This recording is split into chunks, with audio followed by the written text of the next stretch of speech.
On today's episode of Let's Talk FGO, Road to 7, number 6, the 20th anniversary celebration, interlude campaign, and more. So much more. While we rouse you from your continuing food coma. Hello, I am Black Cyber Omega. With me as always, Friday to Monday Lucky. Sorry, I short-circuited at that. Excuse me. I know, I kind of figured that was going to happen. That's why I said it that way. So, with that, I hope everyone is enjoying Fate Grand Order, aka a week of leftovers. And while we here at Studio Mega like to bring you the latest in FGO-related news and memes, we will be talking about current and future events for both DJP and EM versions of the game, so anyone not wanting spoilers should prepare. It will be upon us soon. Yep. Probably got probably, yeah, it's not technically December yet, so let's say like 3-ish weeks. Right down the road. Sorry, I was just thinking that our version of that joke is, we've got boss servants! Always the most intense part of it. Hey, how's everybody enjoying those recollection quests? Anyway, we'll talk about that in a second. But hi, hello, it's the show. This is LTFGO, it's our podcast, we do it every week. In case you somehow forgot, we're still here. We occasionally get comments on the videos or in mailbag where people are like, oh, hey, yeah, I dropped the show for 2 years. Didn't realize you're still doing it. Yep, nope, we're here every week. God knows what I would be doing otherwise. And, as usual, hey, this show's brought to you by viewers like you. If you do hear me reference a live chat, that is our live patron chat who get to listen every week. More about patrons later, probably at the end of the show. Maybe in the middle, though. You don't know. I could surprise you. It's anywhere. Alright, okay. I've blocked out my usual, 2-ish minutes. I do think that, I was just double-checking for some other stuff. I do believe that YouTube's, self-report on your ad suitability does say 7 seconds for hard and fast swears, but we like to err very slightly on the air of caution. But, sorry, I dropped my bottle cap. Don't worry, I'll get it back. I got footsies. We're gonna check out everybody's favorite Kohai real quick. Smash. Senpai, 起きてください. Sorry, I meant Tamlin Galahad. Anyway, it's time for Wake the Fuck Up Senpai. We're gonna say for pro tips. I play an actual air horn sound, but I'm sure most of you would find that infinitely more insufferable than if I just make air horn noises with my mouth. Usually I get positive response when I choose to just make noises with my mouth. Anyway, pro tips. 2 for you. Number 1. They've announced December items. They're soon. Your December exchange ticket items will be Bones! Gears, Night Metals, Ice, and Ashes. That's right, the new items. The ashes. The bottles of ashes. Ashes for your servants. Servants' ashes. Those ashes. Yeah. So, plenty of fun selection there, and obviously, bones are one of those items that you need 11 billion of. 11. The classic 999999. So yes, look forward to that. Tip number the 2nd. It's kind of a pro tip, but it's just a general tip. Hey, remember how I said that sometime this week, the first Lost Boat 6 compilation, the best of, would come out? Hey, it came out. I posted it on technically Thanksgiving Day for patrons, and it went to public. What is currently today for this live recording, will be yesterday when you're watching it on YouTube, which means you can just click a little channel right there, click it, and it should be, one video back. Hope you have fun with that one. As you can see from it just being the first drop, it's almost 4 fucking hours long, and I don't know when the next one will come or what exactly its length will be. So I still have to sort that one out. I think I need to take a little break first, because I feel like I've been overworking myself doing 3 or 4 projects every day all week for a little bit. So I've been very low energy in several days, felt borderline ill. So we're gonna take a few days off before we get back into that hell, and I'll figure it out as we go. But I mention it at the end of the current one, but we do have that big heckin' long, 8-hour live stream. I do not have a my end audio recording of that, so we're gonna figure that one out as we go. But as I said at the end of that episode I just mentioned, this was over a year ago, so this would be before I had new computer. If I tried to edit and export an 8-hour audio recording on old computer, also still running everything else through it, I probably would have exploded. So we did the best of what we got. So we'll see how we go about that one. And I know some of the patrons have, but if you could go back and if you happen to listen to that, because otherwise I'm gonna have to skim the whole fucking thing when I extract the audio from it. Give me a little, because I'm pretty sure there's no timestamps. Give me a little time code when we actually start the Lost Belt discussion. I'm pretty sure it would be towards the fronter end of the show, But yeah, either post that for me on our Discord or leave a comment on that live stream because I see all of your comments. That's not actually 100% true. Sometimes I don't see your comments, but usually I see your comments. If I don't see your comment, it probably means YouTube's being weird and filtered some stuff.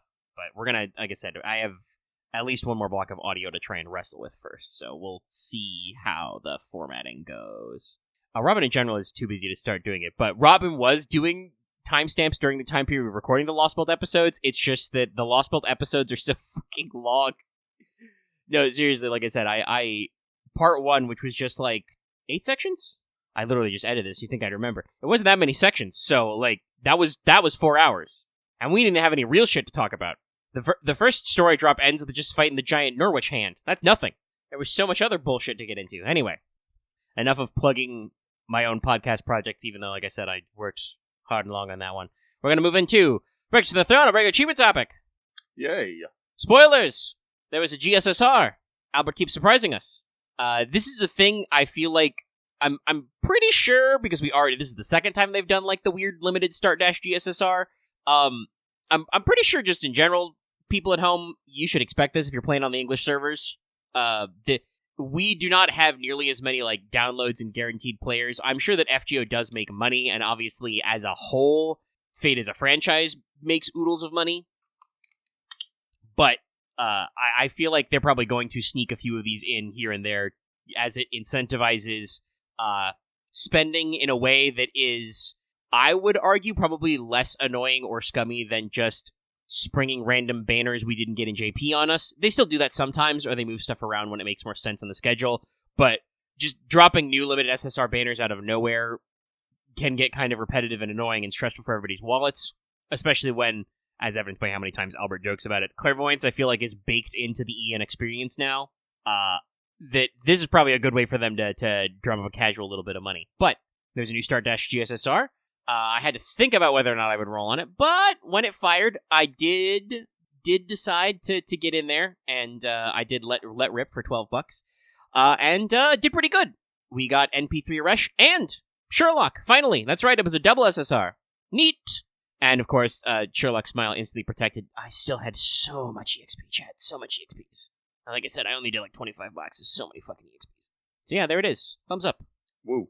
On my end, not anything quite as fancy. I just managed to pull a second copy of MXX Alter, so... You know, NP2's decent. We always talk about that. Aiming for that NP2's pretty good. Yeah. Especially considering this one was a limited time span. I could look up the years, but I'm literally going to say them later in the show, so we won't do that. We'll do something else.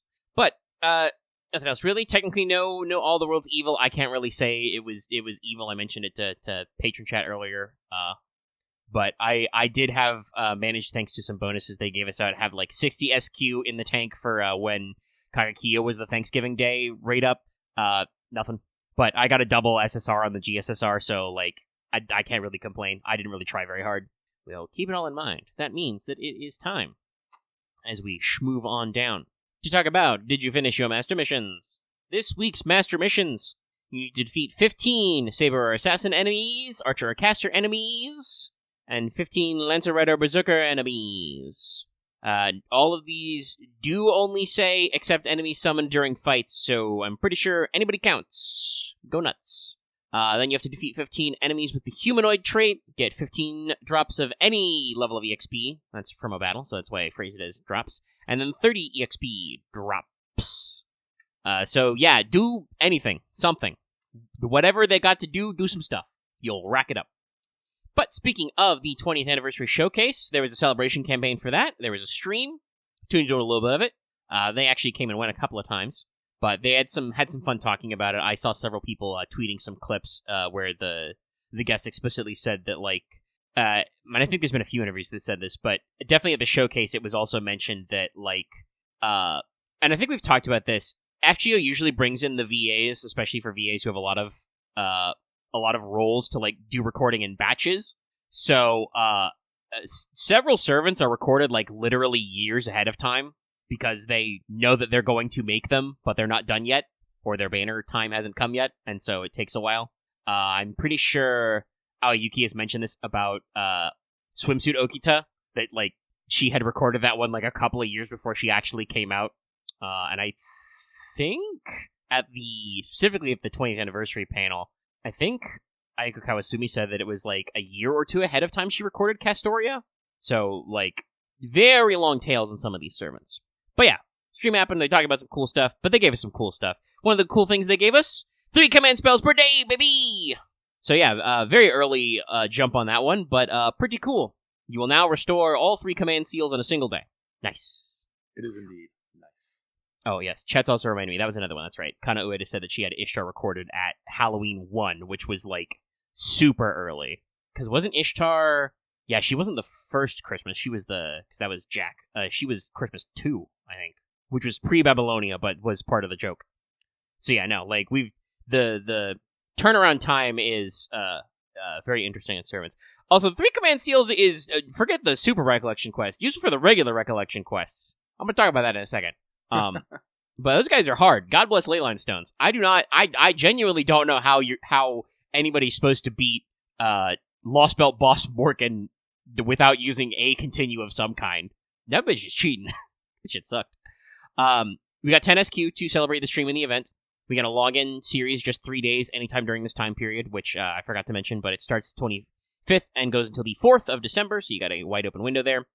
For a big QP drop, a big MP drop, and a special Strange Fake Celebration CE.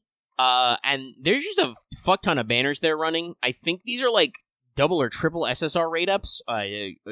God knows if some of these overlapped, I think we'd go crazy if they're individual, but the pack is like Saber Ishtar Ilya, Semiramis Amakusa, Summer Nero Tammo, Arthur Voyager, and Iskander Gil Summer BB. Also a bunch of SRs are in that rotation as well, but are not very cleanly marked, so it's just a clusterfuck of banners.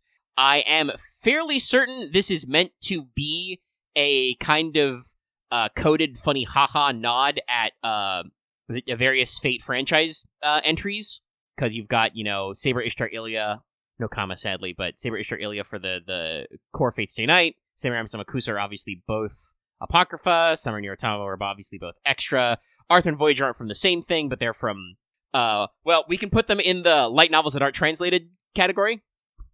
And Iskander Gil Summer BB seems like a CCC X Stella blob. Sorry, somebody in the Patreon chat said, remind me to talk about LB7 when the time for pregame starts. Yeah, that'll, like I said, pregame will probably be in a week or two. I'll have to figure out the best time for the dates and see what they do with, like, the brief Christmas run we have. But yeah, I understand that LB7 has some crazy shit in it. But yeah, there's a fuck ton of banners, and as I mentioned before, there's the Start Dash GSSR 2, so it started on the 25th, and basically the way it works is it's available for 30 days after you start Part 2, I believe, to clear the Part 2 intro to get it. It costs you only 12 paid Saint Quartz, so it's literally like $11.99 plus taxes. Obviously, if you've already cleared the intro, you have 30 days from the 25th to do it, but otherwise, anybody in future who gets to the start of Part 2 can unlock it. And it gives you 1 SSR guaranteed from the January 2019 to August 2020 period. So a fairly wide swing. Almost 2 full years. And I will actually, it's not written down, but I will actually, for the sake of the people at home, let me actually go ahead and... Oh yeah, that's right. I had to go into our news desk because finding this particular article in the regular... FGO News website is painful right now. Alright, where is we? There it is. But yes, there's a good selection of servants in it. Yeah, so you can get Arthur, Saber Musashi, Sigurd, Moriarty, Summer John, Aresh, Maid Alter, Summer, Ivan, Scotty, Summer Nero, First Hassan, Semiramis, Hijikata, MHXA, and Sherlock Holmes, obviously, but also Melt, Okitan Alter, Kiara, Summer BB, and our 2 first foreigners, Abigail and Hokusai. So, like, very decent spread of guys, especially as the GSSRs kind of, like, rotate to newer and newer content. Literally, these servants are 5 years old, chat, some of them. Not that I like to think about it, but yeah, so there's definitely some stuff back there. Yes, that's what we got on those. I'm moving on with stuff. So it was a grand old time. Yeah, I didn't write a specific note, so also I'll mention it here. Also, they did have a fun thing, so anybody at the panel got shown the first episode of Strange Fake. Some people were thinking they would actually straight up show it on stream. They didn't, But they did, for a limited time, and I think it's over already? I couldn't find it in my history earlier searching. But they did have the first episode posted on YouTube for like a week. I didn't actually catch it, because I think it was the dub only? Yes. Yeah, which, once again, no offense to anybody doing the dub. Okay, so tomorrow's the last day, so weird that... I guess that's just YouTube's history search being weird. It's always been a pain in the ass. So, yeah, if you're listening to this episode live on YouTube, it is your last day to watch it. But they did, run a promo early, which is cool. But as I've mentioned before, I'm not averse to watching some things dubbed, depending. But with anything Fate-related, that is way too weird to me. Because obviously I play FGO all the time, and that's all in Japanese. So it's just way too odd to me to catch any of that in English. So I did not personally watch it, but it is really cool that they did do that kind of like limited cross-up. And yes, it should be a, what do we call it? Universal, a worldwide premiere on the 31st of December for everybody. So it'll be shown on stream for the, FGO big, like TV special slot. But also, the sub should drop on Crunchyroll as well the same day. So we'll all catch it up there. Looking good. I did see a couple of short clips where they did apparently tuck a couple of FGO visual gags in there. There's at least one summon circle that rainbow sparks. And I'm like, yes, good. We're having fun now. But yeah, that was real neato. And like I said, if you do want to catch that, today, like literally today is your last day. So check it out. And also, actually, I should say this. I think this might be come back in mailbag later, but I did like mention in previous show of like, I'm pretty sure we'll get some kind of strange fake news. I wasn't expecting like an early premiere drop, but yeah, it is good that they refreshed us and reminded us. And oh, it is down? Okay. Apologies, I've got bad intel. It's down already. That's okay. You only got a month to wait. Also, I'm going to be real. I'm pretty sure most of our audience would prefer to watch it subbed. I think some of you were just so ravenous you went ahead and watched it anyway. But I don't know. You let me know in the comments if you did go ahead and watch it dubbed or not. Flash poll. I mean, it's been a long while since we... Actually, no, it hasn't. It's literally been a year. But for a couple of years, we broke the pattern of Oops All Sabers in the slot. That would be a good tie-in, but I truly do not know anymore with the way we do stuff. Who the fuck knows what New Year's will be? That'd obviously, I think, be a really good one. And it would not be out of character for Fate to immediately make a character from a tie-in media summonable and spoil all hidden information, because FGO is bad about that. Well, you gotta remember, it was just last year they did, Takeru, and then, he had his event, like, weeks later, so... Yeah, we have the tie-in. But also, yeah, Takeru was, like...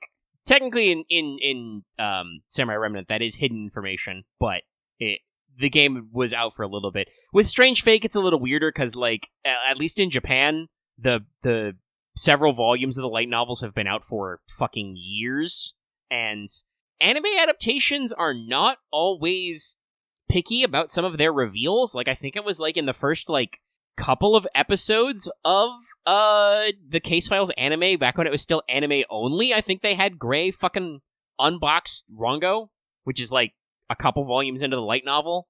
And obviously, if you played the collab event, that also was a dead ass giveaway too. So like, yeah, like I said, Fate's weird about cross spoilers. In general, I think Japanese marketing handles the concept of spoilers a little differently than we do in the West, but yeah, it's odd sometimes the way Fate is, especially of like what's hidden information in the actual core media, and then when we do a crossover or a tie-in or an adaptation, what we're actually hiding. Actually thinking on it, that makes that...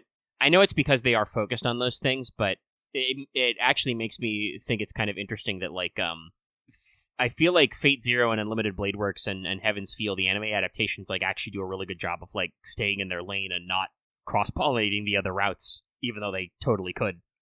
Yeah, we'll have to see. We'll probably get information if the full core is dropping all at once right away, because obviously the 0-episode prologue was basically an extended, marketing shenanigan. They wanted to show the budget. I'll probably have to rewatch that 0 when we get closer to episode 1. It's been a while. Animation is pretty tight. Sorry, Chad, my throat's a little scratchy. It's been cold and dry here lately. It's fucking 44 degrees outside. Jesus. That cold. Literally a month ago it was like 80 degrees, but now it's like, fuck you, we're cold. Okay, thanks. Thank God my room is its own heater. Anyway, Ian, we only got one more directly Ian related. Well, no, we got two. We got small ones, but the directly Ian related thing we got next is we got a couple of things on the 27th. First is Advanced Quest Part 11 dropped. That's got the quests and CEs for Hearts, Horseshoes, and Crystals. Hearts and Horseshoes are new.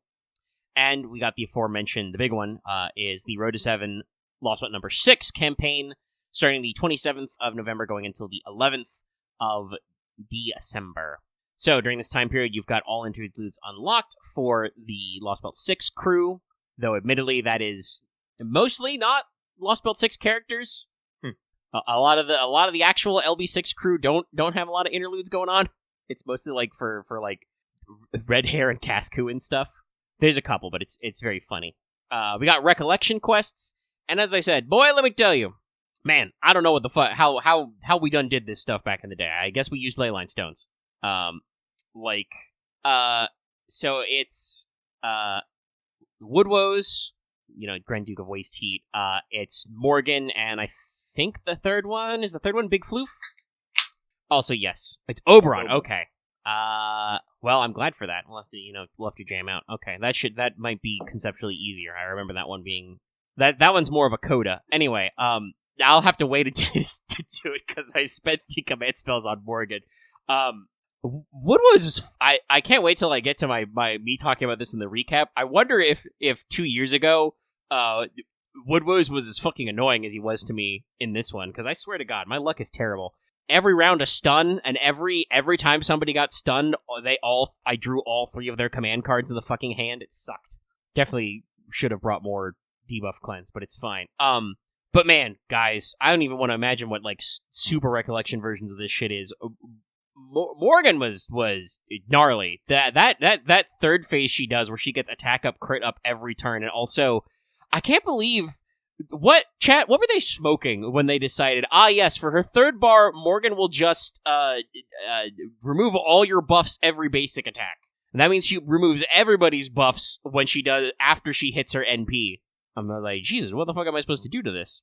Probably burst harder, but this is where I realized that man, I really need to level up my Lady Avalon skills, but it's really hard because she just eats 10 mats every time. Oh, she hungers. Yeah. Well, the first one is on every scale is Deceive. Oh, and also another thing that's really annoying. After your turn ends, Morgan clears all of her debuffs as well. That's fucking atrocious. I tried to like bring John in and hit her, and none of that shit mattered. Brutal. Anyway, yes, I did have to spend spells on it. Oberon might actually be a little more straightforward, but like I said, I'm gonna wait until my seals come back to try. I mean, the end of that fight is all of us like looking at each other, going like, "We won? I didn't think we were winning." Oh wait, no, we didn't win. Well, you used Drufu as your second cast area. That can work. I thought about trying that strat, but I wasn't sure. I wanted the fucking extra damage potential because Morgan also it does a really annoying thing where she removes her negative removes her negative class advantage. So you can use foreigners to tank a little bit, but she still takes neutral damage from them. That was really annoying. Had to get Mellow out here to fucking go apeshit. Fire 4,000 NPs. But yeah, we also have limited time master missions, do free quests in Lost Belt, 6 related things, get some teapots and tickets and stuff. To help you in that, you got half AP on LB6 free quests. That is only the first time you clear them, but that's the one for the Saint Courts. The LB6 related servants have a bond bonus. I think it's 20%. Let me actually check the website. It just says they get a bond bonus, so I'm not actually sure on the percentage. And also they have related characters have half AP rank ups and interludes. But again, that's very limited. You're like the actual characters who have these that you can use is Tristan, Percival, Gareth, Redhair, and Castraku. The full like list of servants who get the extra bond and stuff is Muramasa, Barghest, Babanshi, Tristan, Melusine, Percival, Gareth, Ryder Da Vinci, Havitrot, Redhair, Castor Artoria, Casku, Morgan, and Oberon. So, like, we have a decent spread of the people. And they also, all of those guys do get double suck chance and double EXP for the duration, as if you needed more help EXPing. But, like, all that makes sense. It's just funny to me that, like, they the selection of characters in this list who are eligible for the interlude and rank ups is like a couple of unrelated guys, like, you know, Cascu's been in the game literally since launch. He's, you know, from your free unit from the prologue, and then, you know, a couple of Knights of the Round who showed up, and it actually is quite interesting. I guess it's because Nasu keeps writing them into core events and making new versions of them, but we have not required any interludes for checking in with Morgan, Bargast, Balban, you know, the Melu, the rest of the Tamlins, or Oberon. Sorry, I lost my place in my notes for a second. Special video on, you know, sign in as usual for these things. I do like that they do now, instead of flashbanging you with the video, they warn you. Yep, you have the option to skip if you want to. Because, you know, that has actually caused people problems logging in when they've been bad connection before, even if it is, you know, short. You are going to get 3 bannery dues for this. We're starting with Muramasa Red Hair. Then you're going to get Melu Percival, and then the last one will be Oberon and Cascu. So all of those do have a limited SSR in the block. Also, not directly related, but I didn't have a better place to put this because it like started the same day this dropped. But we have a new MP Shop CE. It's Dream Closet. It has Miss Crane and Hobbitrat on it. That's plus friend points, plus Mystic Code EXP, and plus Bond. So we're fully in the triangle era of giving you bonuses. We do also just have a heads up that EN will once again be doing the Advent Calendar thing in 2024. Log in every day for a thing. Usually they like to start this strong with, like, day 1 being, like, you know, 3 Saint Courts or a ticket or something, and then, you know, the last day is usually a handful of Saint Courts, maybe a couple more tickets scattered in there, you know. But usually it's just, like, Mats, QP, MP, other shit. But it is always a little fun, so remember to log in every day and get your Advent Calendar gift in December. You know, I've never thought about making that joke out loud, but actually it should technically be December, because it's Latin for Deca, as in the 10th. Which, if you don't get that, by the way, the Roman calendar started in March. They started the year in March, which is why December is the 10th month. But then they started moving around names and shit. Pretty sure July is named after Julius Caesar, for instance. Yeah, I know. We only got 12 months because a couple Roman emperors decided, I want a month. Well, yeah, we got July for Julius Caesar, August for August, Augustus. Obviously. Yeah. And then we got weird.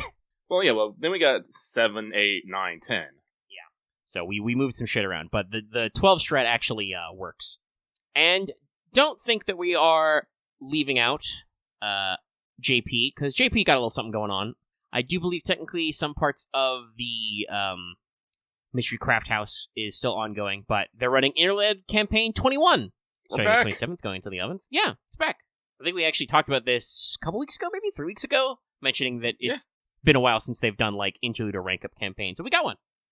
So during this time period, you're getting half AP on Interludes and double suck on the relevant servants. There is a banner for Trunk Sisters and Zenobia, because spoilers, they're 2 of the servants that got an Interlude. So, your Interlude effects, Zenobia got a skill Interlude. Her second skill now gives 10 to 20% NP gauge to the team if she procs a Guts. It's also that her second skill is the skill of hers that is a Guts. So, not crazy, but she is an arts unit, so that probably helps you out with some longevity teams. Trunk Sisters also got a skill Interlude. Their third skill now gives the whole party a 1x 3 turns 50-100% buff removal resist and a 1x 3 turns overcharge on NP. So, not like super juicing their effects. And I don't know if their other team-wide buffs got stronger.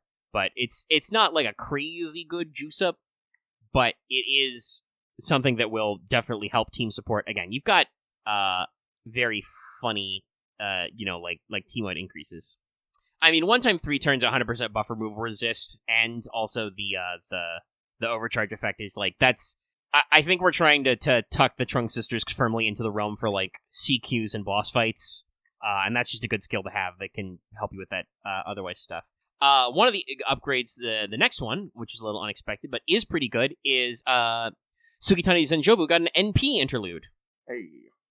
And I do believe the discussion was that because there was some not quite coin flip because it's 55%, but Zenjubo had some like percentile-based effects in NP. This kind of rounds that out and solidifies it, so it's not as much of a problem. So obviously you get NP bonus, just your NP inherent damage goes up. Also, it now generates 20 stars automatically, and also got 150% bonus damage versus the King trait on a single target NP. So for a 3-star, definitely solidifying your role there, giving you a lot of stuff to work with in the budget. That's very good. So yeah, you have to worry about some chance-based flipping, but it's pretty good.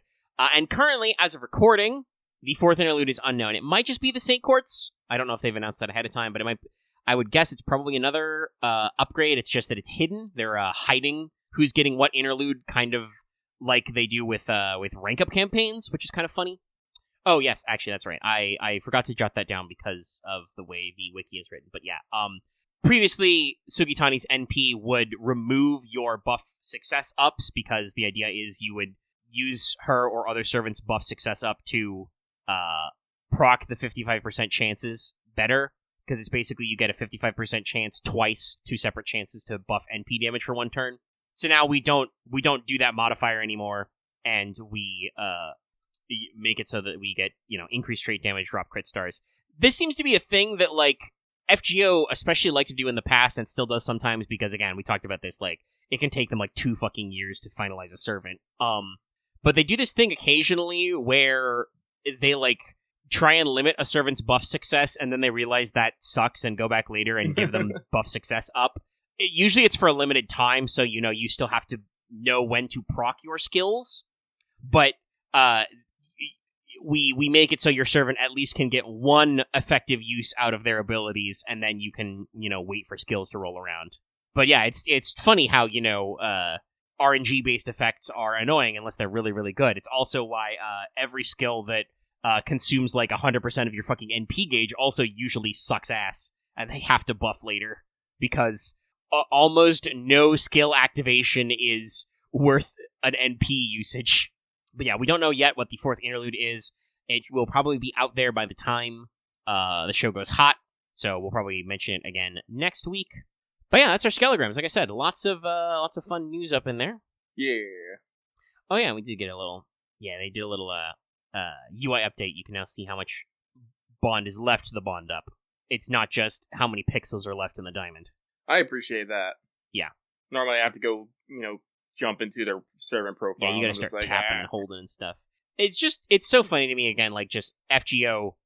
We've talked about this, but FGO is a game that is going to presumably hit end of service sometime after being up for 10 fucking years, and there's only so much engine overhaul they can do in that time, and it's just, the game space was so limited that they're just why do we need to tell you how much bond you have left? You'll check if you care. I don't know, man.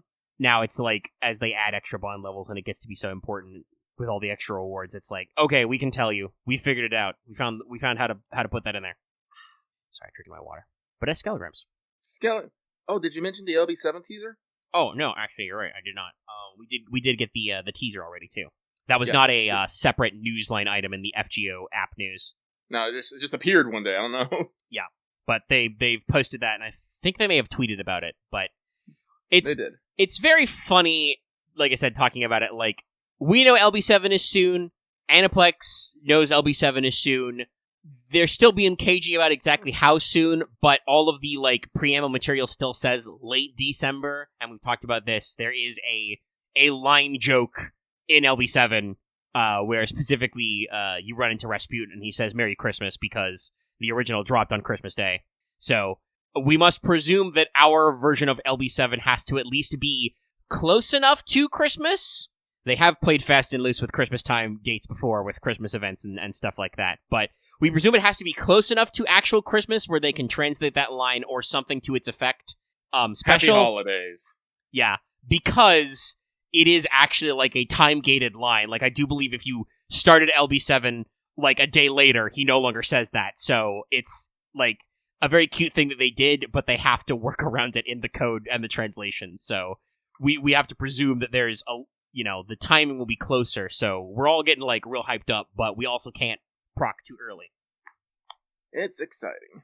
Also, I do believe Aniplex also released the LB7 Recollection stream again, but with English subtitles this time, which I think is personally rad. The 6th one, you mean? Yeah. Yes, I believe they did. They posted a lot of stuff. So cool, very cool stuff. But enough on that. Now it is time for this week's Let's Talk FGO Mailbag, the segment where we read what you have to say and comment accordingly. Yay! We have seven lovely comments, and we will get through them all. One for each lost belt. Woo!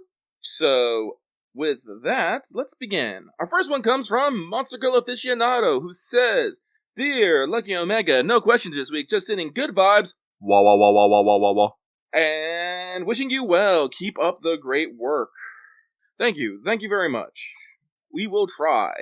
But moving on, this next one comes from the Tyrant King, enjoying his new 120 Jalter as she burns everything to the ground. Spicy. But they say, question, hey guys, with the end of the year coming soon, any thoughts on the last event on JP is going to be? Also, any thoughts on the LB7 teaser? Anyway, that's it for me, sending good vibes your way. Wah wah wah wah wah wah wah wah wah. And hope you have a great evening. Padoru. Yeah, I can't stop it. It's past Thanksgiving. It's Black Friday. We officially can no longer contain the Padoru. We cannot. The primal summoning has already occurred. Mariah Carey has manifested once again. I need to hold my Azim Stone closely and summon 7 friends to deal with her. We'll put her away on New Year's Day. And yes, by the way, if you didn't think about that, I instinctively just blocked out the entire month of December for Mariah Carey to talk about Christmas, even after Christmas is over. I know how people is. You say that, but I'm probably going to leave my Christmas tree up until, like, Valentine's Day. Who cares? I don't care. Christmas lights spark joy. I mean, they're just call them, after Christmas is over, just call them fairy lights, and then they're just all year lights. That is actually, I believe, the common British way to refer to the little, strand lights you use for Christmas lights. But yes, thoughts on what the last JP is going to be? No fucking clue. I assume Christmas, because we've usually been pretty good about that, but I don't know, they could come up with something else weird. We didn't really do Halloween this year, but we have had a couple of different events that were vaguely spookified.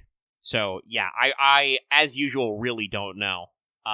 But the LB7 teaser, I mean, it's the LB7 teaser. It's just subtitled. It has all the kind of, like, I don't know, dramatic, like, oh, what's this? The original JP version had. Just now you have subtitles. It's honestly, a lot of FGO previews are formatted this way, of just like, oh, so mysterious, your shit's fucked, what are you gonna do, man? So, it's neat. Sorry, slipping out my last little bit of water. Slurp. So, let us move on. Thank you very much. This next one comes from Gahulian God, who says, I haven't been keeping track of JP contents besides hear of what new servants are being released. Someone post a GIF. But given the release of the newest 5-star, did Ozymandias get an animation update with this event? If not, wasted opportunity for someone who only has 3 attack animations and is extra. Well, yeah, I don't remember hearing about an Ozzy. Yeah, it was the Asterios who got a animation update. Unless I forgot something. No Ozymandias update yet. I think there's a few people who still need to get a little bit of fixing. Chad, have they finally rebalanced Da Vinci yet, or is she still on the list of sprites that probably need a redraw? Can we please get Ozzy's Sunboat actually on fucking screen? That confused the fuck out of me early. Yeah, Ozzy's animations are nice, but they're from, like, late year 1? I don't remember if he already got refreshed. If they were, we may have gotten them already. Like, he's doing very different things. It's just that if I recall correctly, he does have a limited pool. I mean, it's pretty cool that his extra is, like, Space Face Sphinx comes out and shoots a laser beam at somebody, but no. I still don't know how they schedule out animation updates. It probably would have been a better fit for Oz than Asterios, but then they may have felt compelled to give him the banner with the event, and they already have, plans for other characters, so I don't know. Hey, maybe he'll be who knows, he could be the 4th interlude. We don't know. But there is a quick PS here. Hope you had a great Thanksgiving. I, for one, finally asked where our friends' families keep getting holiday ham they deliver for our Thanksgiving. Ham is good. I didn't do any cooking this Thanksgiving because I was like, fuck it, no one's gonna eat it. I decided to try to wrangle everyone for a Christmas dinner, and for Christmas dinners, it is always ham. It's gonna be a ham, probably gonna be some sort of honey ham with some cloves in it. It's gonna be great. I think I've mentioned this before, but I'm not a huge ham guy, which is weird because I like all the other parts of the pig. Who knows? Maybe I just haven't tried a really killer ham. And for me on Thanksgiving, it'll probably sound a little sad to some of you, but I was here working. I was finishing the episode. I was invited to my sister's since we did move closer to her, but it was going to be quite a lot of people. This is my sister who I've mentioned before has, 5 children. and my brother-in-law's siblings and their children were coming, and also like his mom and dad, and she's my half sister, so her dad, my mother's ex-husband, also was invited. It was gonna be a lot of people in a small space. That's not really my jam, chat. Yeah, no, I went over to a friend's, and there was like, how many people was it? It was 1, 2, those 3, us 2, then 2, so that's 9, and then 3. Yeah, I think that was it. So yeah, no, it was just like 12 people total, and no kids. Yeah. So yeah, 12 people. Yeah, I forget that actually, like, when I'm put into a social situation, I'm actually very good at socializing. It's just I really don't like doing it. I mean, that's the thing about introversion versus extroversion. Like, I don't think anything categorically says that, like, if you're an introvert, you can't be good at talking and stuff and socializing.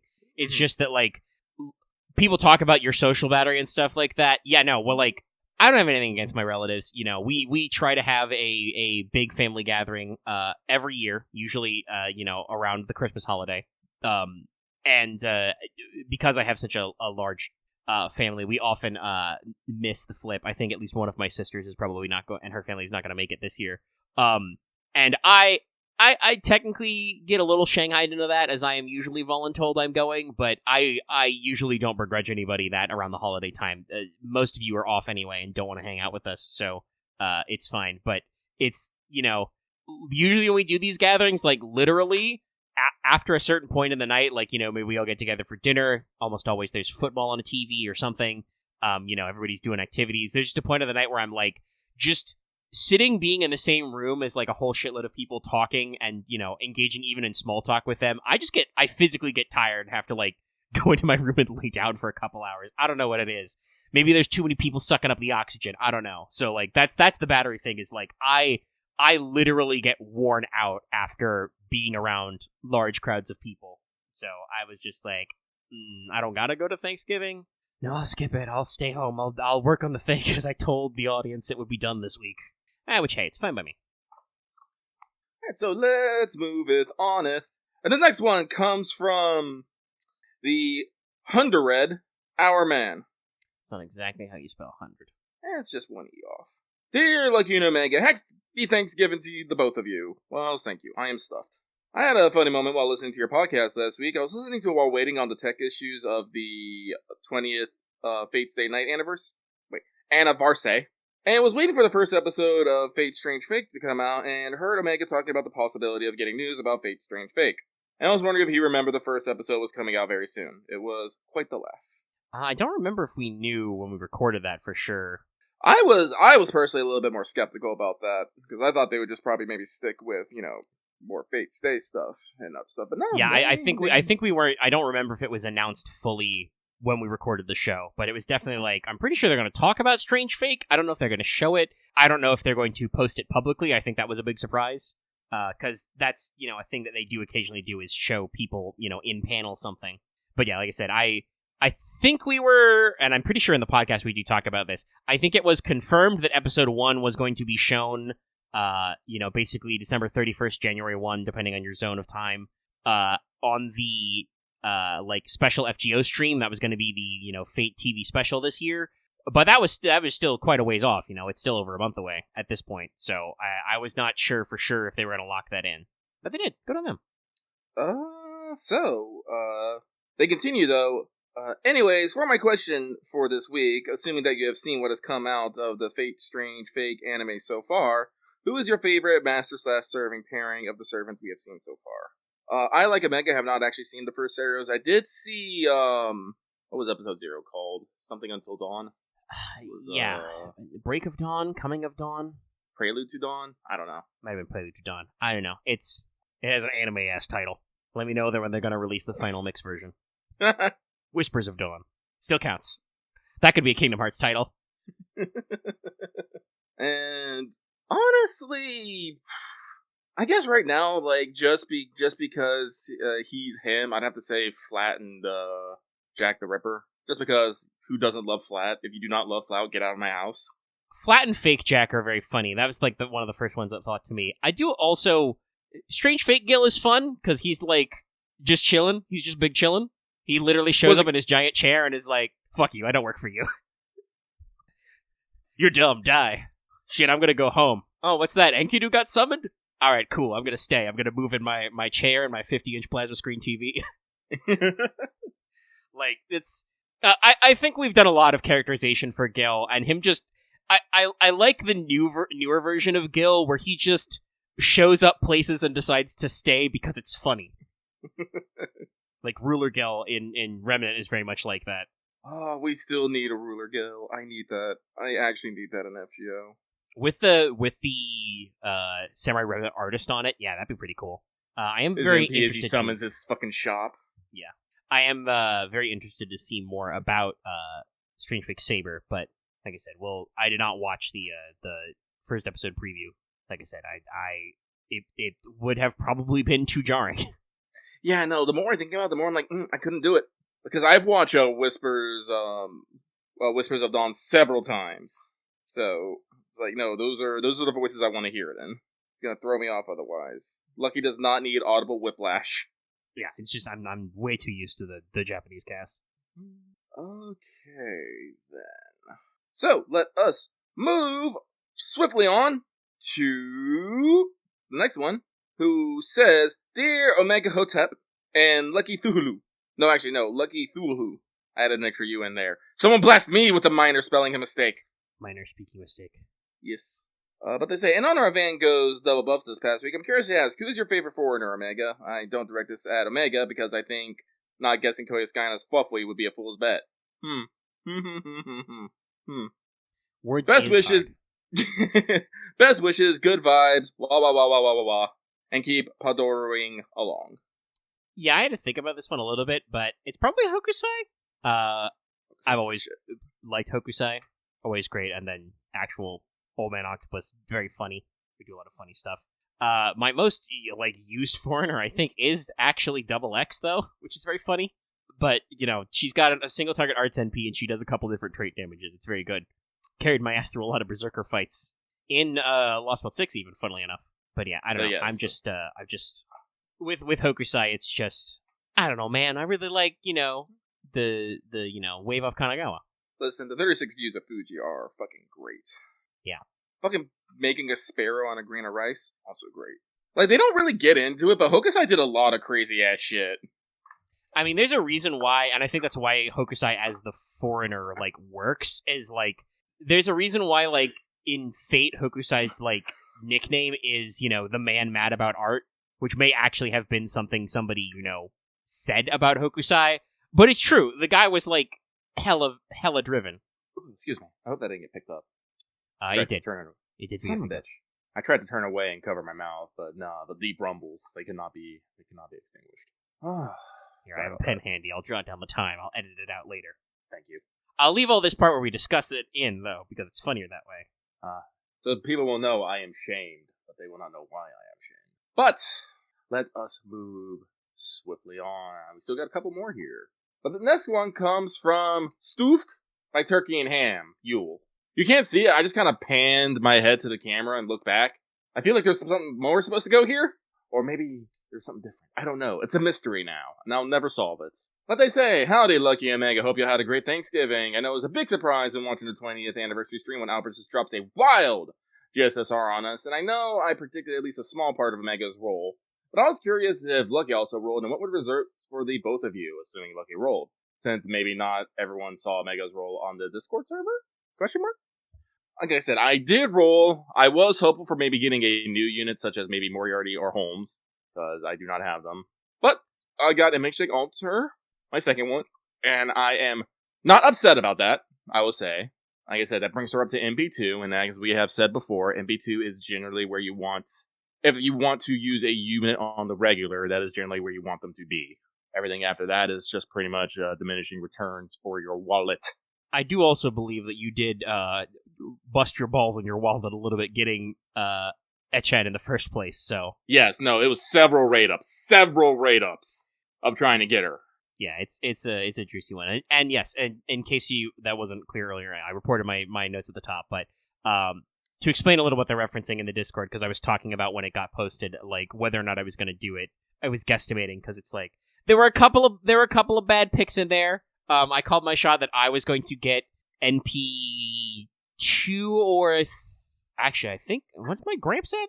I think he's on the NP 1, but he could be at NP 2. I don't know. I've rolled many times on GSSRs for assassins because I have very bad luck with AoE assassins. I still didn't get one. It didn't happen in this raid up, but I was like estimating that it would be Gramps who came to call, and then I was like, I wouldn't be mad about NP3 Aresh either.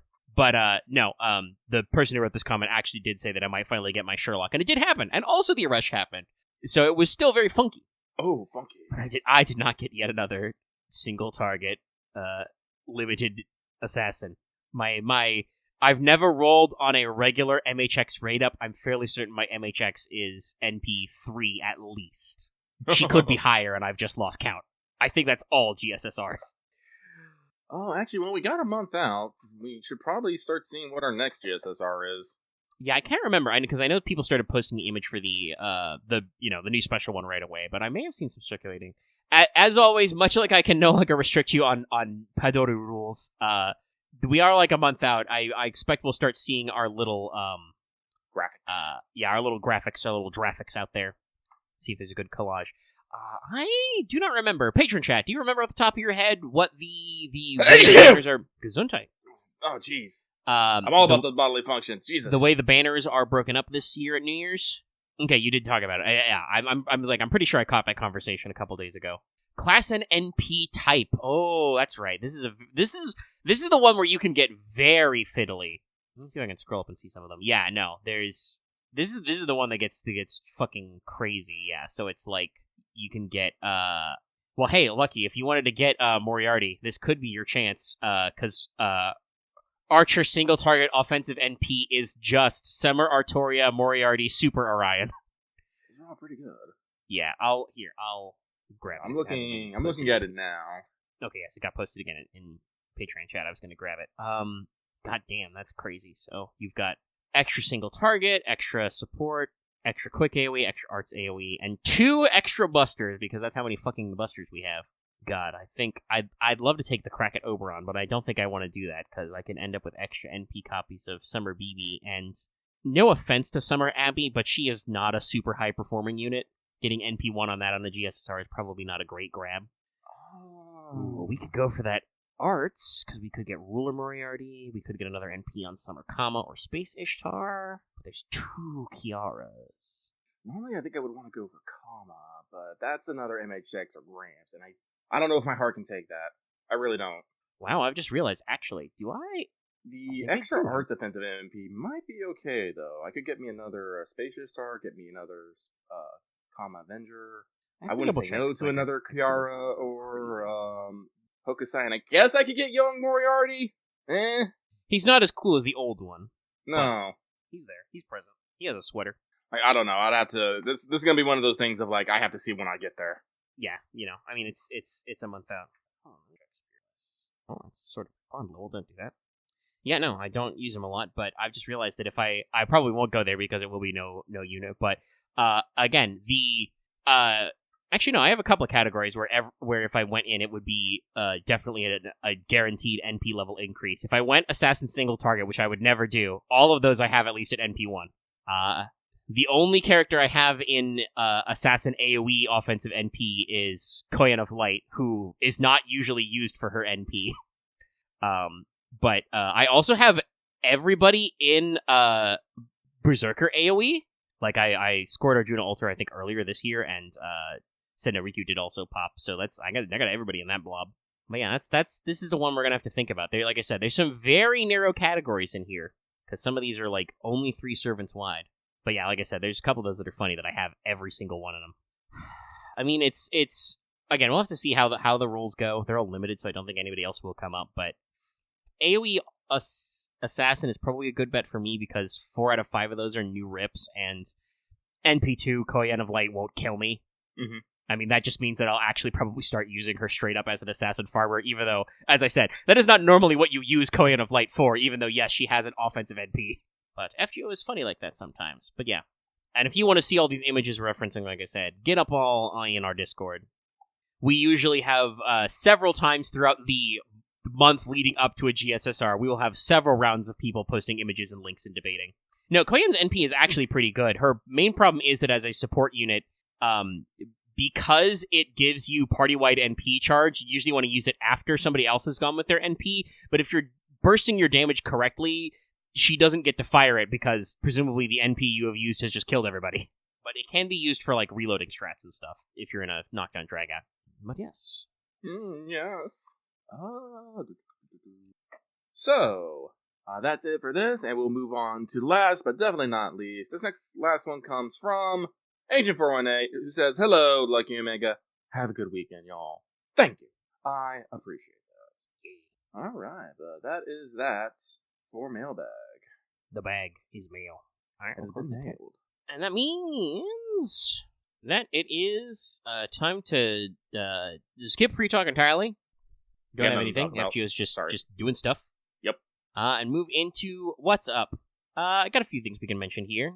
And as always, I think honestly, unless we super want to get out of here, I know Loth was asking if we were doing anything later. I suspect by seeing what your activity on Discord is, might be a good time. I got nothing planned. I can do anything.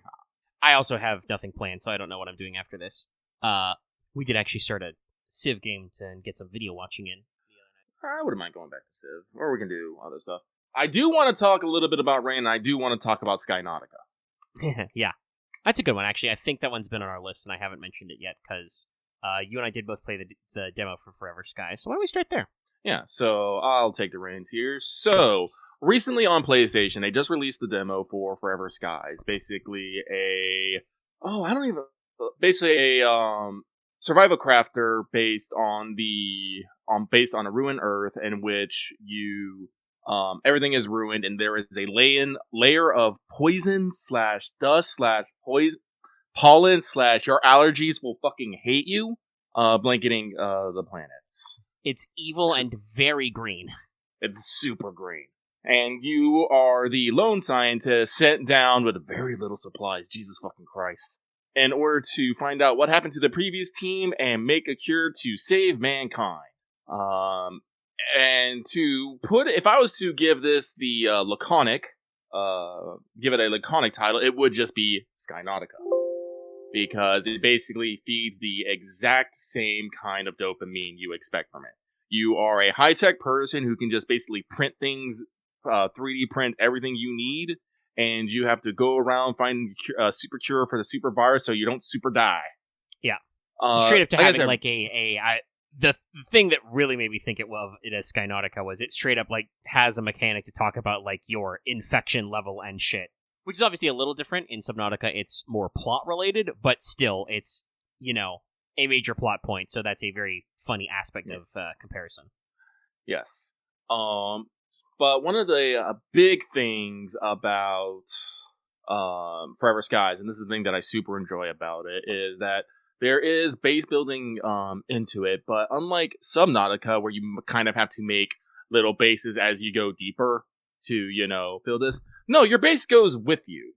Very early in the game, you find a blimp, a dirigible, a balloon, and that becomes your hub, and you can build upon it, extend it, add attachments, rooms, add, propellers, engines, you can add fabbers, you can add catwalks, you can add an electric cooker. I don't know why they call it an electric cooker, and it's an electric boiler. All it does is boil shit.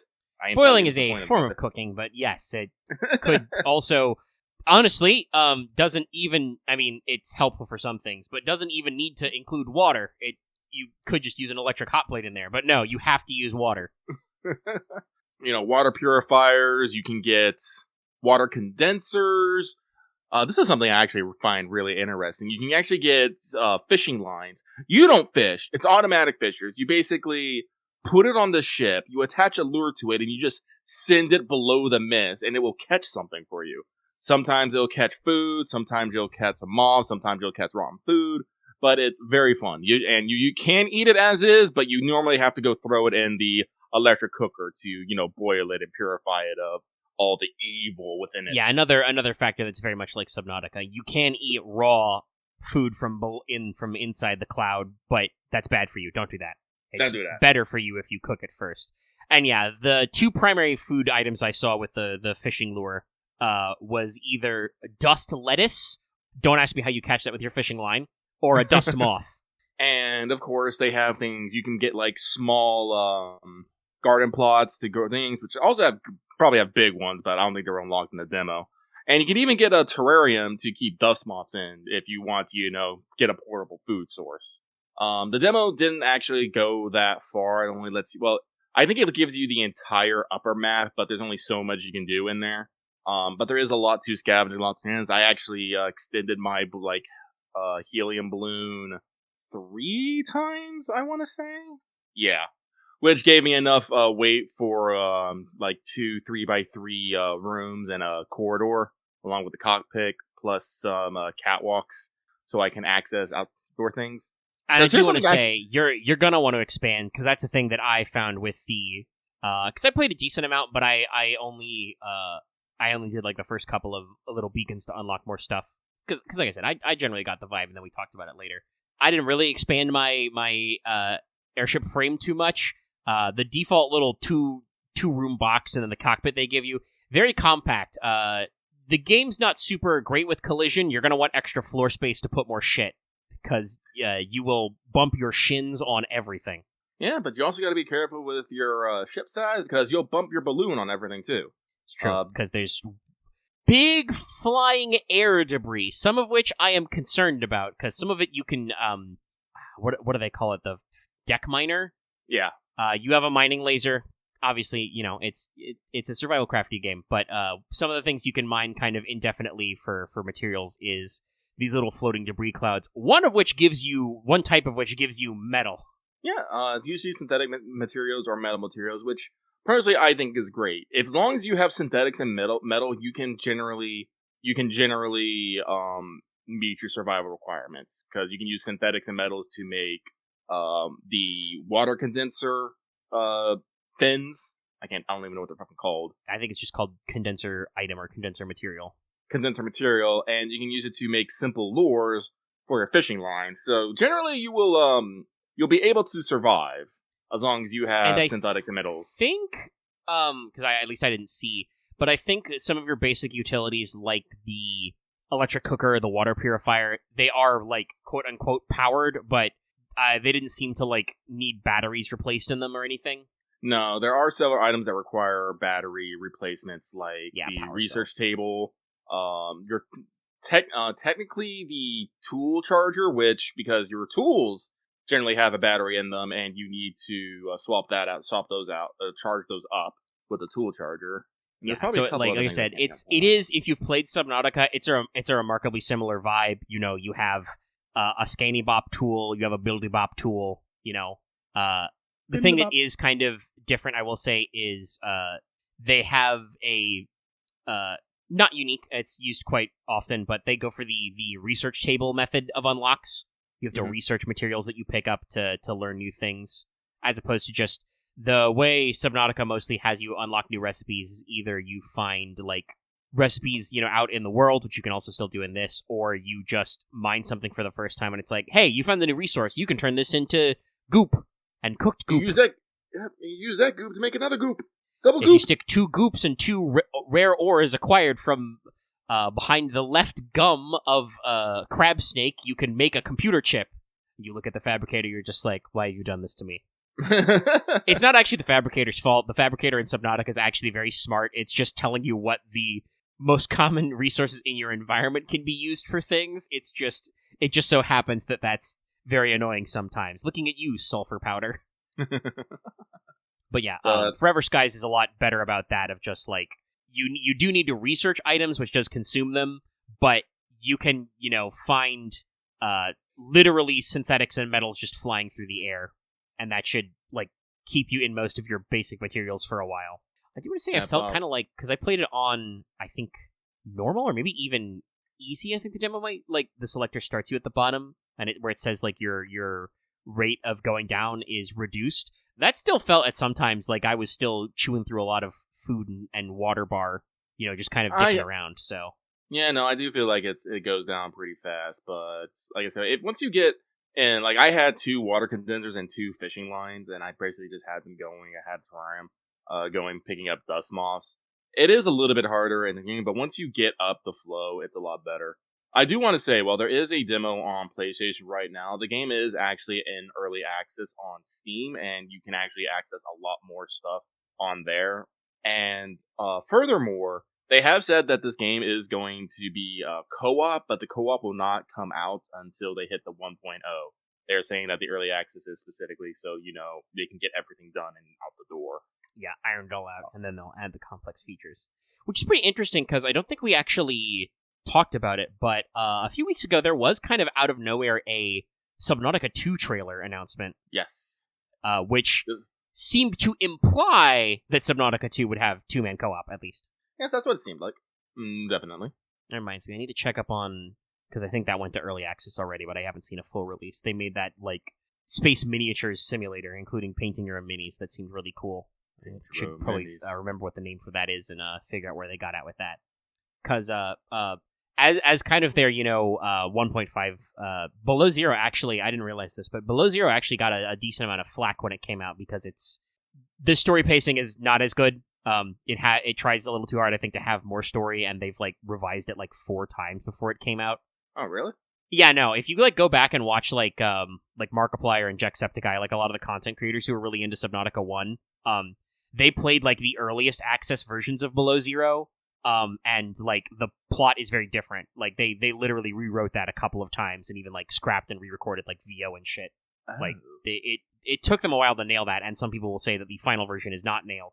But also I think your literal walking and swimming speed is a little slower to make up for the fact that the map is smaller. And it's funny, you mentioned that Forever Skies has this very good thing where instead of building lots of little bases all over the place, they basically realized the thing people really like to do in Subnautica was use your Cyclops as a mobile base. Yeah. Because that was not, I don't think all of that was 100% intended, but it did work that you could build interior structures inside there and had a little bit of free space for it. So they were just fuck it, you can just build your airship. Because I think Below Zero learned the wrong lesson from that because they did the Sea Truck, which was not nearly as tough and invincible as the Cyclops, but was modular. I in my own playthrough, was able to build a couple Sea Truck modules. It was cute to have a modular ship you could just add extra modules to.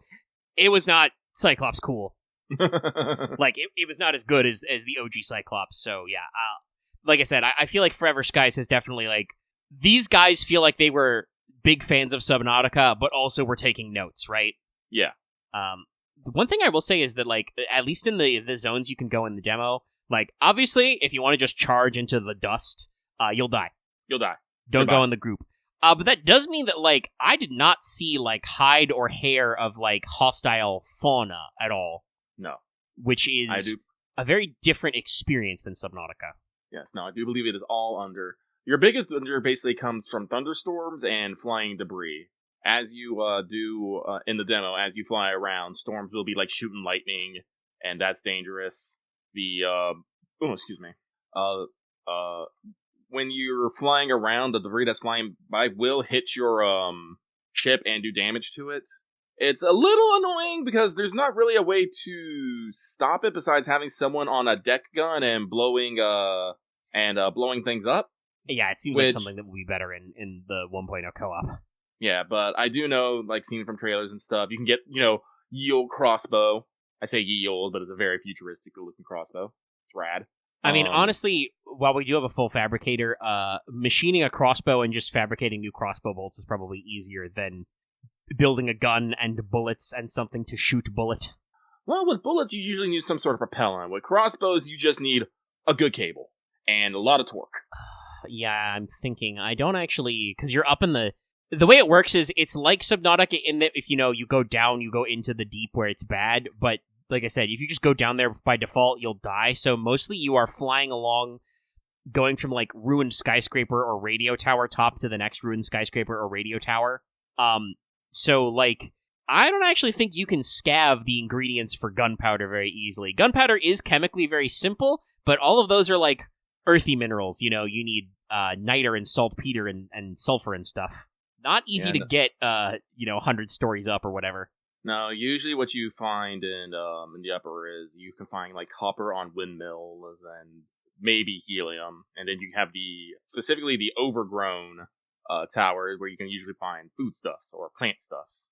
And obviously there's like lots of extremely basic materials you can scavenge. Like one of the most basic things you find even in that first area where they're teaching mechanics are just piles and piles of machine parts that you can, research and learn how to turn into metals, and other bits. You can find rain collectors everywhere that are just full of dirty water. Don't drink the dirty water. It's fucking green. Do not drink rain. No, it's bad for you. Filter it first. Like I said, literally filtering is free. The thing that's going to keep you from filtering more water is not having enough fucking glass bottles. Yeah. That's something I think that probably bugs me a little bit. I wish there's a little bit more inventory space. Yeah, or at least a backpack. You can build, like, storage chests pretty easy. Like, I even got to that stage. But unfortunately for crafting and researching, you have to have the materials you want to do in your pocket. So it's one of those systems. Actually, I don't think so. I think as long as it's in a chest.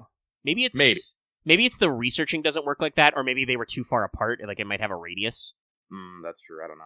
I don't know. Like I said, we only played a demo version of this game. It's still in early access, so we're not 100% sure on all the systems. But it seems fun. I like a lot of what it's doing, and like honestly, the thing that like kills me about Subnautica, like I've mentioned before, I like literally had to stop doing Below Zero because I got to the segment where you mandatorily have to like work with the ice worms, and I'm just like, man, I don't need this Dune shit in my life because those guys are scary, and like. I think I remember some of these trailers, like, there may be some opportunities for jump scares and, like, spookums in this.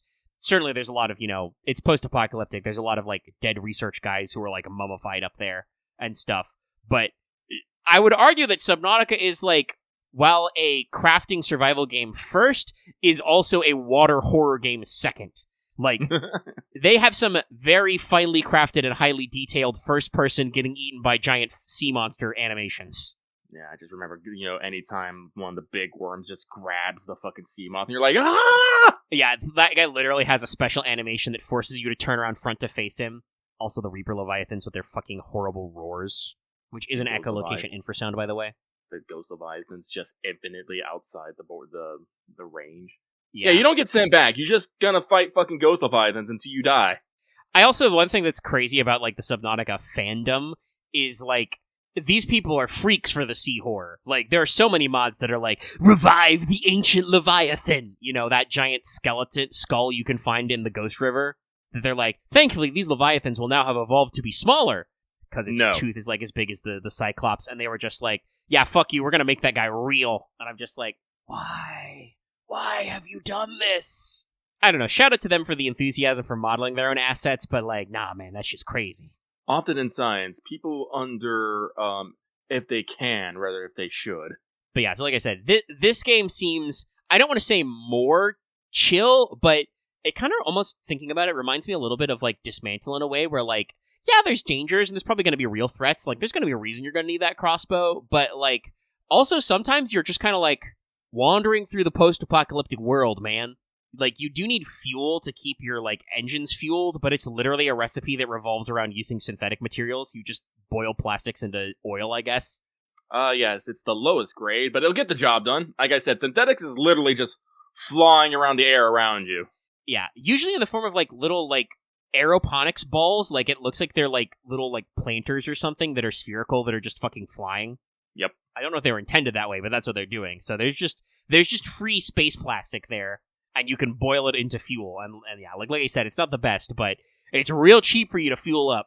It's also very funny because for a while, until I unlocked my builder tool, I had this like open fucking like entryways on the starter airship, so I had to put a door in the back of my ship just so I could continue to open that up and just stick fuel in the engine without landing. Convenience, chat. Nah, it's fun. Yeah, that was one of the reasons why I had to build a catwalk on the back so I could reach the engines. Yeah, no, like, this definitely seems like the thing, and I'm already, like, thinking of, like, funny things you can do, like, you could probably do, like a dual-hull airship. Oh, yes, you can, you definitely can have multiple balloons. Yeah. I just went for the big balloon because I like big balloons. But yeah, you could have, like, with catwalks in between so you can do different stuff, and also so that you can, freak people out because there's no fucking railings. There is railings you can build, but, that's up to you. Yeah, they're optional. The catwalks do not come with them by default, so... much fun can be had. But yeah, no, it seems like a cool game. It's always glad to catch one of these early, I think. Yeah, no. When it hits 1.0, I'll definitely talk to Omega, see if we want to do a series about it, because I think it could be fun. I'd be down to clown for video footage, and also probably just playing it. They're janky. We often drop them before we make it super far, but we do love these survival games. We've been playing Sons of the Forest. We've played a shitload of 7 Days before. We're still waiting on that fucking next point update on Project Zomboid. Bill 42, give it to us. Chat, you are not going to hear from us for like a solid week when that drops. Because like every time we talk about as a group, mostly the tabletop cabal, but the group of friends, whenever we talk about like getting in there and doing content, it's like, hey, did Project Zomboid update? No. Well, shit. Put a pin in that for the next time. Yep. Yeah, Forever Skies if you want to look for it, but yeah, it is in early access on PC. I do highly recommend it. And I did stick it on my Steam wish list. Not only because, obviously, it's in early access now and has more content than the demo, but having played it on PlayStation, I do kind of feel like control scheme was not perfect. No, definitely not. It was pretty good, but there were definitely, like, I think a few too many commands were stacked on the same button. Yes, when you have the command to eat something and put something in your pocket on the same button, just holding it, sometimes you'll just eat rotten food and you're like, well, poo. Yeah, I accidentally ate, raw dust lettuce a couple of times. I think I accidentally took a fistful of dirty water once. Because if you hold the button down a little too long. So yeah, it's just one of those things that, like, reconfigurable keys or just, doing the full keyboard spread is probably a little better. But yeah, okay. Forever Skies. Anything else you want to say about that? Not about that, nay. Okay. Well, I'll talk about the other thing that I've been most recently playing that's not continuing to play Final Fantasy XIV. Because as usual with the 7.1 patch, we're so back, chat. I'm in there. I'm fucking doing raids and expert dungeons, and we're leveling all our classes. I'm remembering to log in every day and do my beast tribes. I haven't been doing my beast tribes. People are probably ahead of me now. Nay! Fucking slugging away at those Pelu Pelu. And also, finally, like, I think just like looking at the craftables and the cost of buying shit once again made me go like, man, I need to level some fucking crafters, because I need to level my own leatherworking and weaving so I can engage the drip. I'm also feeling I need to fucking level like a blacksmith or armorer, just because buying up all the fucking processed ingots I can't craft as goldsmith for the fucking goldsmith delivery quests is killing my gil right now. And this is why you level the crafters. You can make everything yourself, which is the best.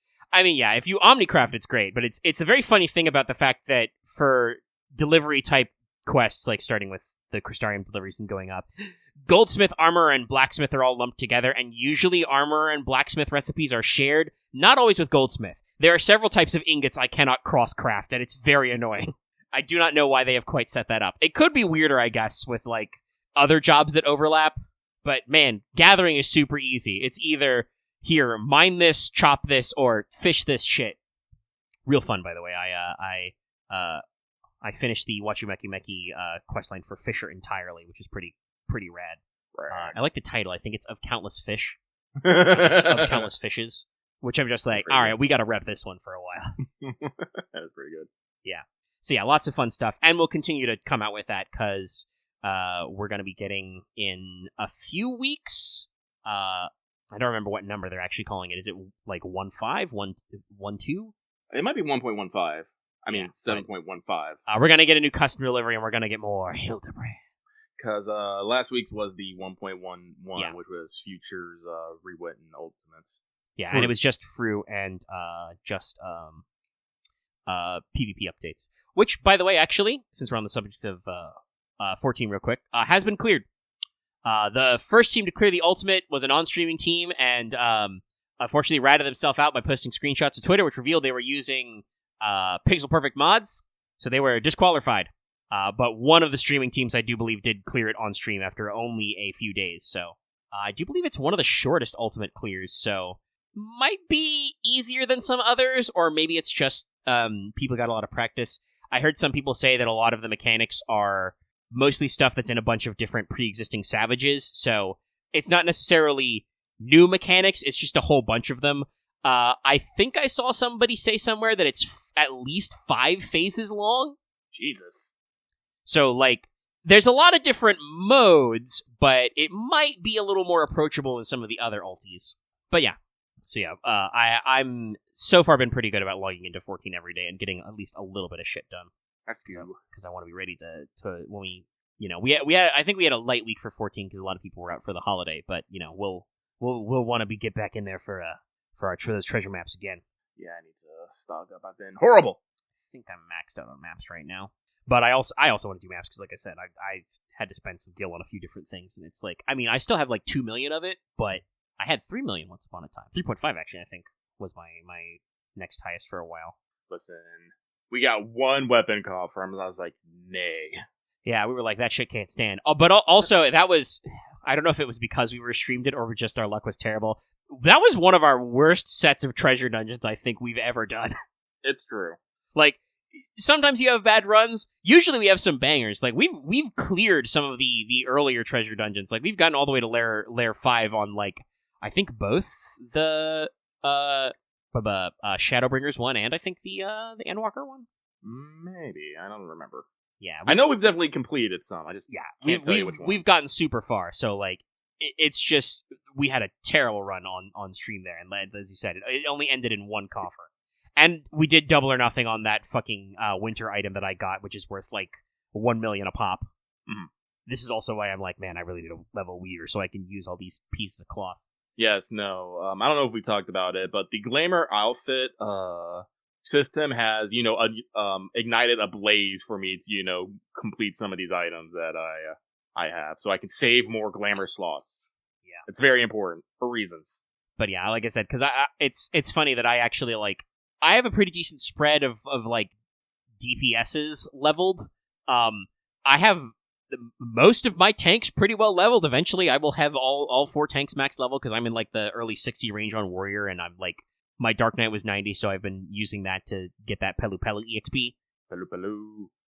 So like that means I often need to fiddle with glamours for tanks because I need to set up the glamour plates because otherwise they all look the same, which is not quite right. I do not necessarily want to look identical as Dark Knight and Paladin or Paladin and Gunbreaker. See, now that we got the outfits that really save on space, we really need to start screaming for more glamour plate slots. We need like twice as many. Yeah, I mean, we need I'm fairly certain you literally can't have a glamour plate for each class, which is a problem.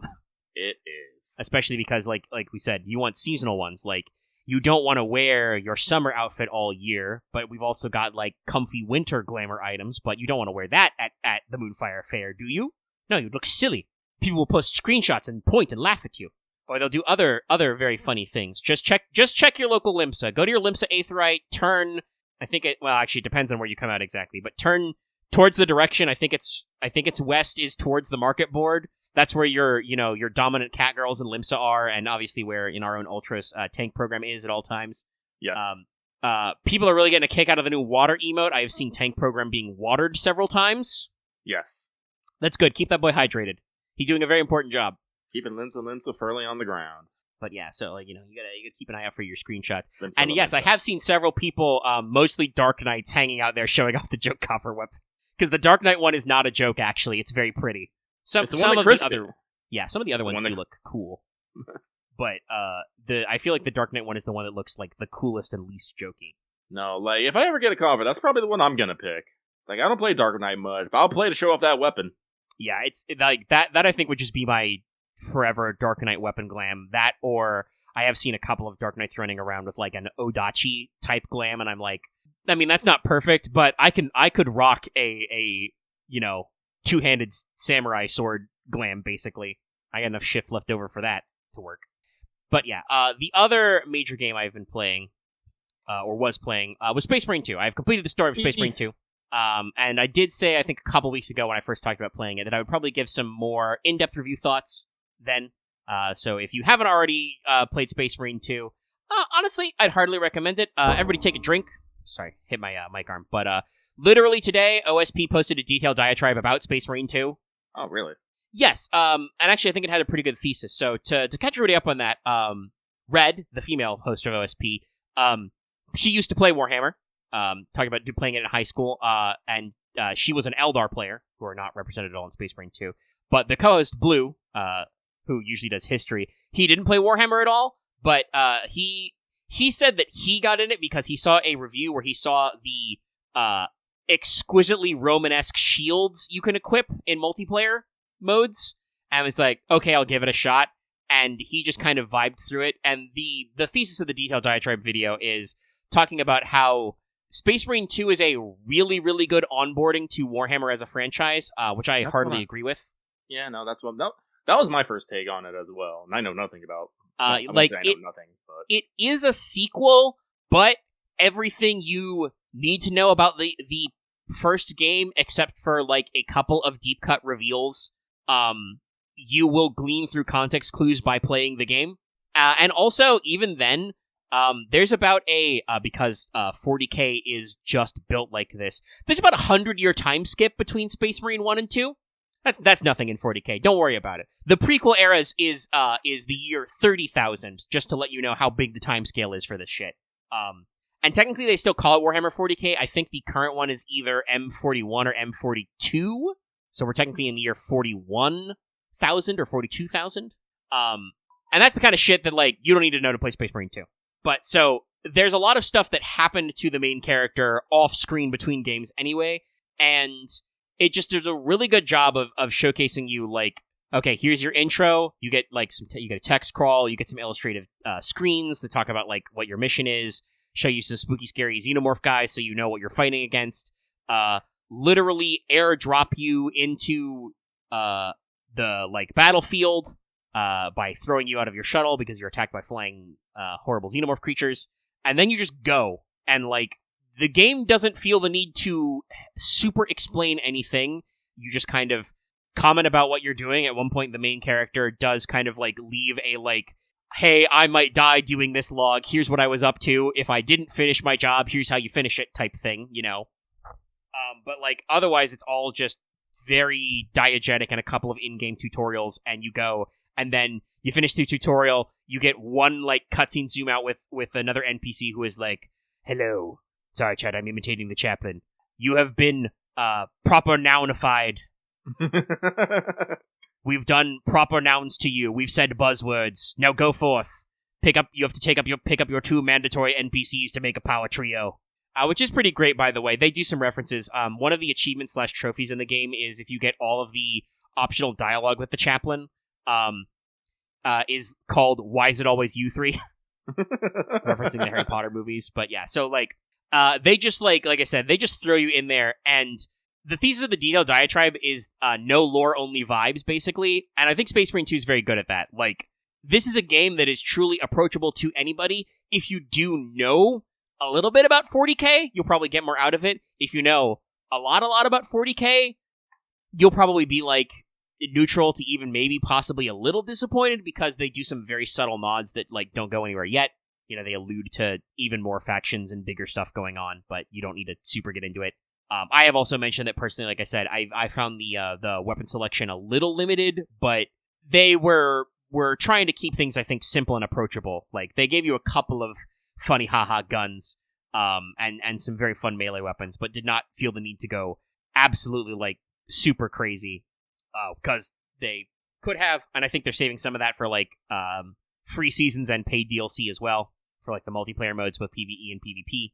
But yeah, so like storyline wise, like everything there, very easy to get in, and the game does a beautiful job of showing you the vibes that 40K is about without forcing you to digest 64 novels of lore or, you know, buy a $60 rule book. Yes, codexes cost that much money. As I said, I mean, personally, full offense to Games Workshop when I talk about the fact that the thing that Games Workshop cares about is their bottom line. As a wargame product, especially, 40K is probably quite overpriced. Games Workshop is a very financially successful company for a reason, and their moves are usually very smart about making them more money. This doesn't mean that they don't make good products. I do believe they just announced some refreshed like plastic kits for very popular sub-factions, Kriegers, and got some new Eldar Aspect Warriors that look, the minis look pretty good. But, you know, you're going to pay an arm and a leg for that shit. Yeah. And, actually, Mega, have you heard of Poorhammer? I think I've heard the word before, but I don't know a lot about it. Because actually, my the friends I go to Thanksgiving, they really like Warhammer, but they are also like, no, this shit's too expensive, so they play what is known as a Poor Hammer, which is basically they don't buy the minis, they just get little styrofoam tokens that represent the units they want, and play with those. That's pretty good if you want to get into the yeah, because they just basically get all the stats and stuff, get them all written down, and just go from there. They're actually getting a TTS mod of just Poor Hammer tokens. I think they talked about how they got all the Eldar and Orcs and all the Tyranids and Eldar. That's nice. I respect robust GTS yes. modules. I did not get a lot of use out of it, but Star Wars Legion, for instance, had a very respectable TTS module that I think was kept very up to date for a long time, which is very cool. I think we tried like one game of it. It was fun. Yeah. But yeah, like, and this is why like some people are diehards for a brand and will get on you for using proxies and recasts, like busting out the 3D printer and printing your own minis and shit. Most people don't. Like, you can't take those to official tournaments, but most people don't get on you for using your own method to slim down the cost because it's expensive. But, like I said, Space Marine 2 doesn't really get into all that. I think this is a joke or a comment like me and Axe have shared back and forth a couple of times. On the tabletop, normally a full squad of Space Marines is like 10 dudes. You roll her out through the game, it's at most a 3-man co-op. And it's fine because it's designed that way.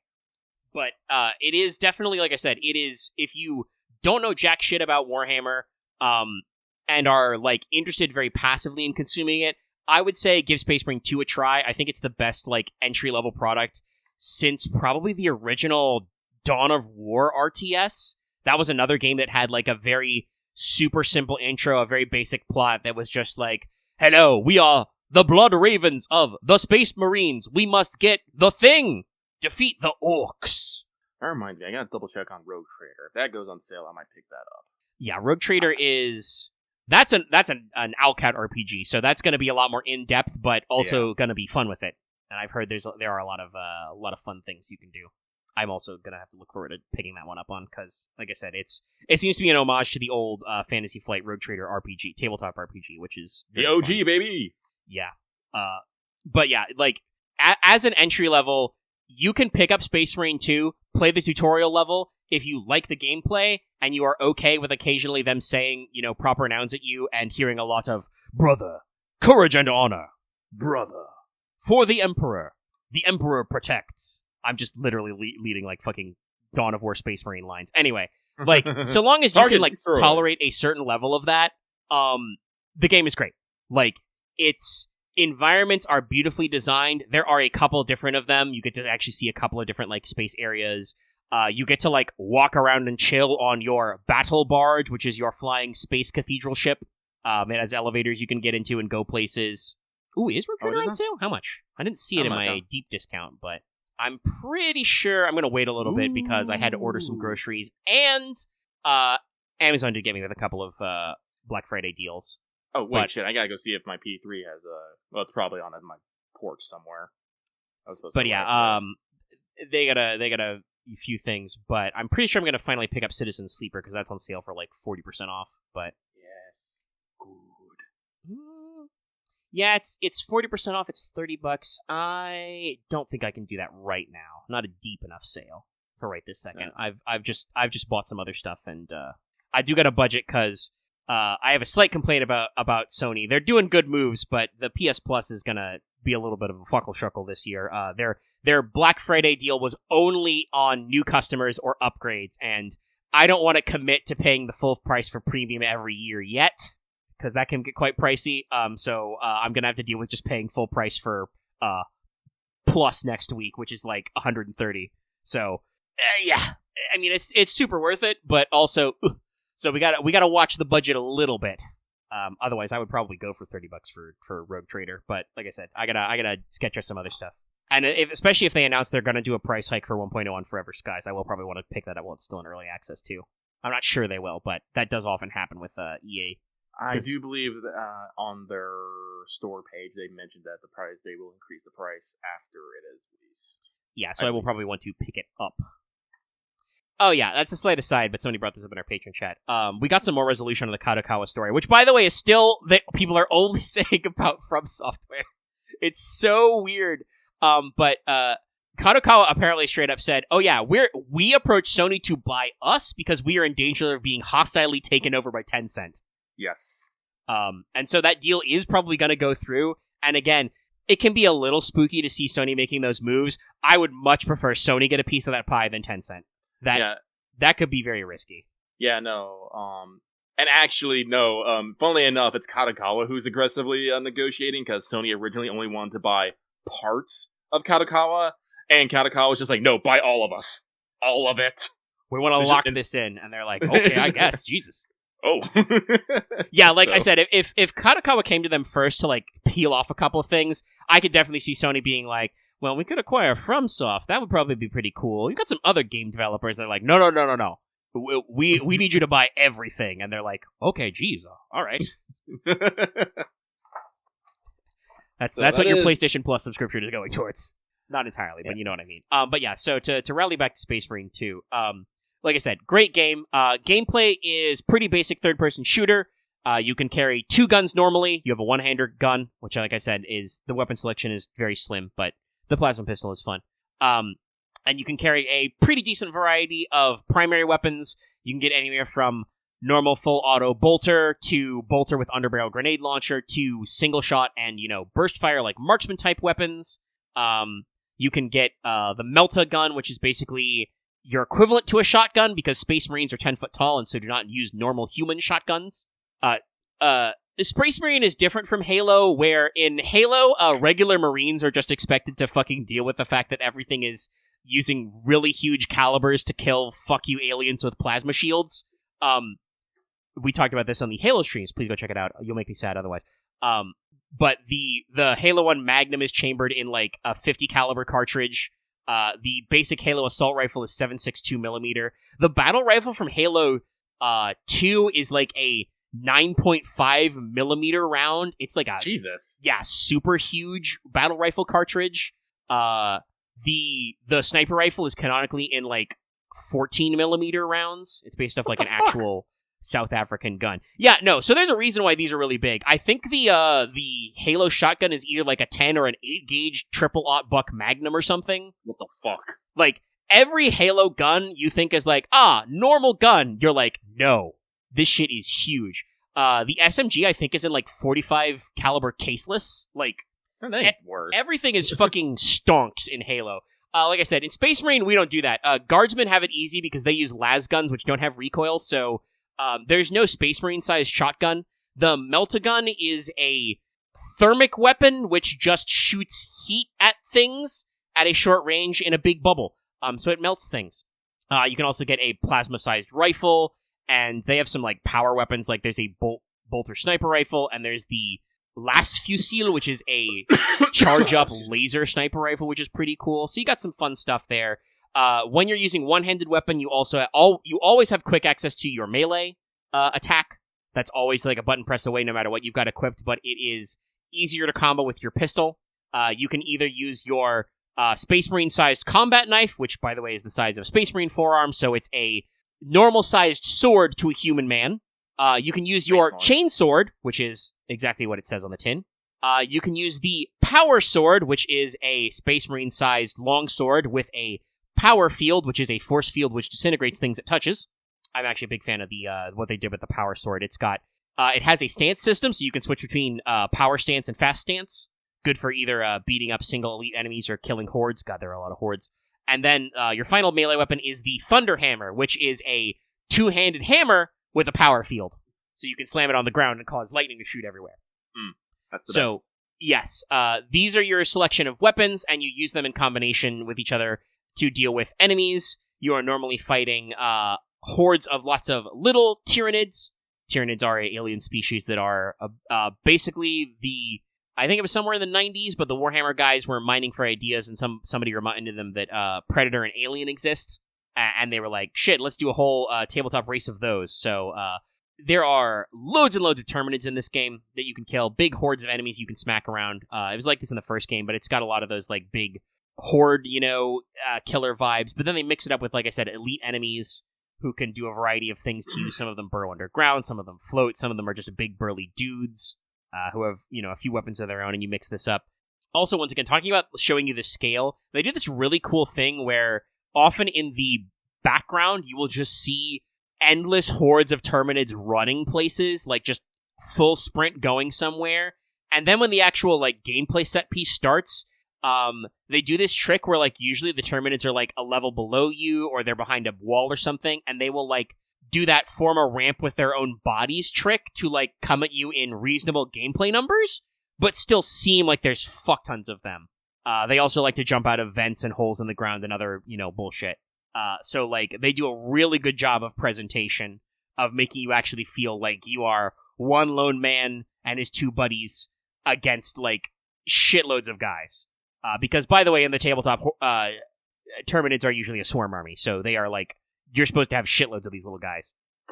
And you can fight, like I said, there's a couple of bosses in the game which show off a few different Terminid stuff, and maybe some other enemies of the Imperium show up later. And also the PvE operations also let you fight a couple of other real freaky big guys that you can, like I said, you get a variety of enemies. You have access to a parry system. Enemies will, telegraph their attacks. Red attacks are unblockable. You gotta dodge, or otherwise get out the way. Blue attacks are parryable. Minor enemies, you can basically just hold down the button ahead of time and catch them with the perfect parry and kill them. Like, literally, some of the little Tyranid horde guys will, like, jump at you, and the Space Marine character just grabs them out of the air and smashes their skull against the ground. Like, it's very much like, we're talking, like, Doom-ass glory kills here. Like, and yes, you get to glory kill elites too. It helps you recover armor, so there's like a lot of that going on. Elite enemies are a little trickier to parry. There's like perfect parrying windows, but it's got a pretty reasonable gameplay depth, and they give you a decent variety of objectives. I also forgot to mention you can pick up grenades, which come in different varieties. You can have normal frags for like big area but light damage. You can get crack grenades, which Lucky may recognize from the time anytime J-Raptor has done something 40k related and just shouted crack grenade. They're anti-armor grenades, smaller radius, more focused damage. You can also get shock grenades to like stun enemies in a wide area, not necessarily kill them. And you can get the melt-a-bomb, which is basically a thermite bomb. You only hold one at a time. You drop it on the ground. You push the button. They're really awkward to use, but if you can land it on like a big boss enemy, it does a lot of damage. So pretty decent variety of that. A little bit different from how the first game did things. You've got basically a health bar, which is all one big red bar, and you've got armor bars. Your armor regenerates over time. If you get away from combat and wait a little bit, your armor will come back. You get some armor pips back if you score a glory kill, stuff like that. Your health does not normally recover unless you are using your special Righteous Fury power, in which case you get a lot more health back aggressively. But there are some cases where hitting back against elite enemies, it'll kind of like Bloodborne style, let you get your HP back.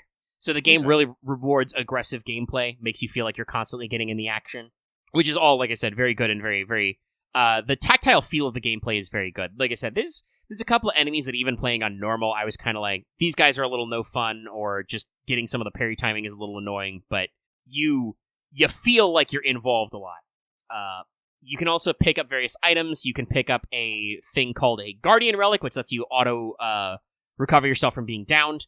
Also, both PCs in co-op with your friends and the NPCs can pick you up if you're downed. Okay. So, like, even on normal, I did go down a couple of times in tough fights, but I never got a game over because either I had a self-revive item or my buddies were able to run over to me and, grab my forearm and pull me back up. Brother. Kind of stuff. Yeah, basically. Your duty is not over, brother!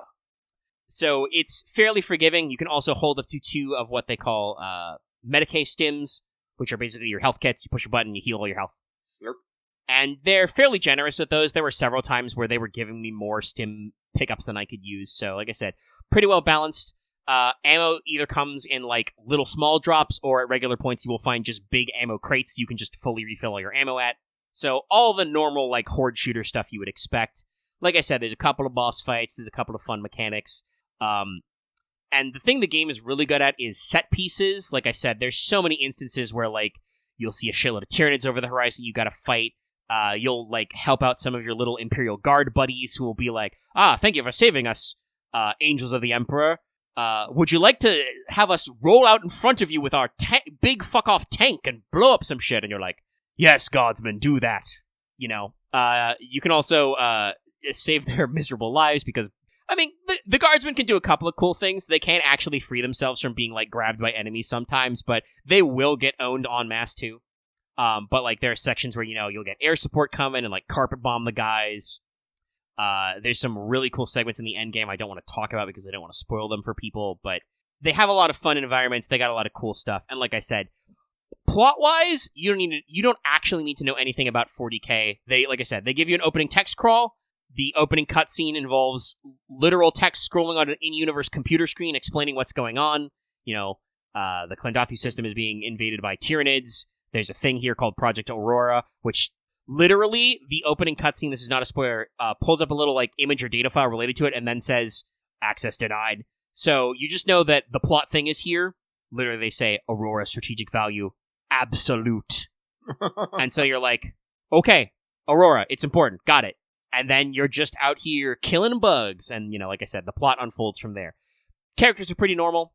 Your main character, Titus, is fairly stoic for reasons, but, you know, he's got a good vibe to him. And then you have, it's not quite Goofus and Gallant, but you have the classic two-guy ensemble with you. You have, and this is actually something I've heard some people pronounce incorrectly, but because Games Workshop is very British, yes, every instance of the word armor is spelled with a U in Space Marine 2, and every instance of the word defense is spelled with a C. So you become a Space Marine Lieutenant, because that's how they say Lieutenant over there.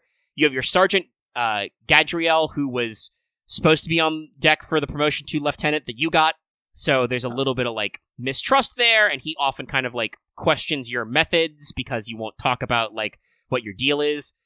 Literally, in the first cutscene he's with you, he's like, so you served in the Death Watch, brother. That must have been an honor. And then just smash cuts to Titus sitting in the fucking ship deck staring into the middle distance, and the silence gets super awkward. Like, so, like, it has those vibes, and your other party member is Brother Chiron, who is kind of your positive median point.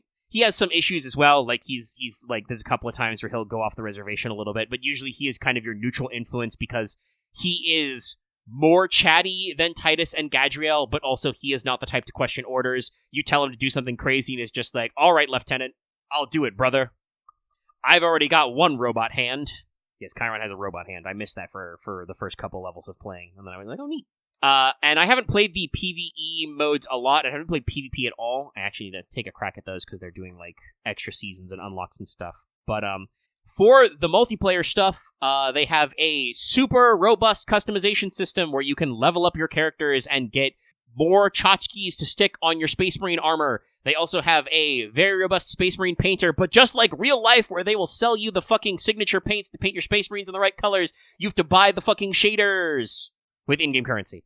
There are also some stuff, like some cosmetics are locked to paid DLC, but usually it's in-game currency only. But, like, chat, this customization system is real good, though. Like, they have pre-built color schemes, obviously, for a lot of the classics.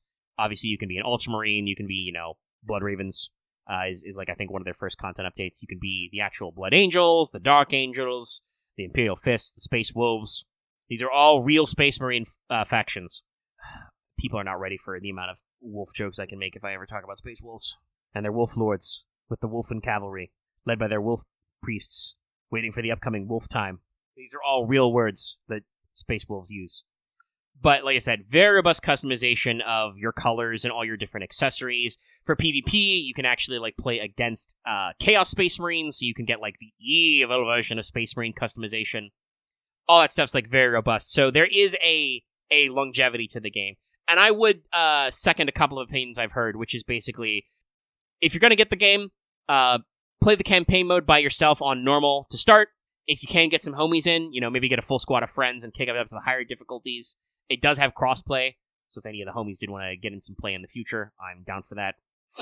And like I said, it will have ongoing updates as well, so it's a very solid game. I'd probably go for, I want to say 8 out of 10. Like, it's not perfect. Like I said, I got my ass kicked a decent number of times, and there's a couple of mechanics that are not immediately intuitive. And like I said, the The plot's very simple. A lot of the characters are very boilerplate on purpose. Like, even down to the fact that they use the Ultramarines subfaction of Space Marines, the chapter they're called. If you don't know, chat, the Ultramarines are the Space Marine. They are the most vanilla, blue-ass Space Marines ever, in so much that if you buy a rulebook, a codex for the Space Marine army overall, I think literally 9 out of 10 of them have Ultramarines on the cover. So they are the game's, like, most basic boys you can pick, which is why they picked them for this video game. You don't need to know shit other than, honor the Primarch, honor the Emperor, glory to the Chapter Master. All that shit. You're fine. You'll get it. And, like I said, there's such a vibe about the way they just use the lingo without explaining. So many people, like, I've seen clips of, like, streamers and other like, content makers playing this game, and just, you play this game for a couple hours, and almost everybody is just like, brother, no! Help me, brother! Like, it's just, they instantly click with the vibe, because that's all this game is, baby. It is just pure atmosphere, and also a very fun third-person, like, horde shooter beat-em-up. And like I said, if you don't like shooting people, it is perfectly valid. There are, like, ranged-only enemies you may need to take some pot shots at, but usually they are accessible by hand eventually, so you can just run up and punch everybody. Don't want to punch people? You can shoot most people. Occasionally, enemies will get up in your grill, and so you may want to use, melee to fend them off, but, like, you can mix and match your mechanics. And there is a decent spread of special abilities for, your standard issue classes in PvE and PvP, because those are both class-based systems. So, you can be default well-rounded tactical marine, you can be assault, which is close quarters, you can be a devastator, which is heavy weapons, you can be like a sniper or infiltrator and other special fun stuff. You can be, vanguards and guard your buddies. So, yeah, very, very good video game. Very, very broad and robust. Big fan. Gets the official Omega thumbs up. Omega thumbs up. In that case, we should probably move on to Rain for a little bit. We're at about 2 hours in the recording. One about second. 2:14, so... Oh, lucky tabbed out. So we won't get to Rain right away. Was there any other little bits I want to mention? I got a couple of things I can run by Lucky real quick, but the primary thing I was going to mention is that, among other things, we have already gotten some PS Plus announcements, including, next month's free games at any level of the PS Plus, which is... one of them is... It Takes Two. Yeah, It Takes Two, Temtem, and Aliens Dark Descent. I will actually probably try Aliens Dark Descent. It's a, like, squad-based game. I can't remember if it's real-time or turn-based, but it's a thing that did have some very positive reviews when it came out. Yeah, I was just mentioning the PS Plus games. It Takes Two, Aliens Dark Descent, and Temtem are the basic level free games. I don't believe they said what the full spread for extra tier is yet. But we do know that in this month, and will be available also for free on the premium tier, they have announced they're finally doing it, chat. Sly 2 and Sly 3 are coming to native PS5, baby. Yeah. So those will both be out December 10th, I think. It's been very anticipated. I know a lot of people are thinking about it, and this does seem to be to tie into the 30th anniversary. There's also a lot of Bloodborne copium going on, because Bloodborne is doing a server maintenance the exact same day as that teased date in that 30th anniversary trailer PlayStation showed. It is 99% probably nothing. I will say there is a slim 1% chance that it is actually a thing, but the Bloodborne servers do still go down for maintenance at a pretty regular clip. But the Bloodborne copium, Bloodbornium, if you will, is like next level shit, so I felt like I would give it a shout out. But yeah, Sly 2 and Sly 3, that's pretty great.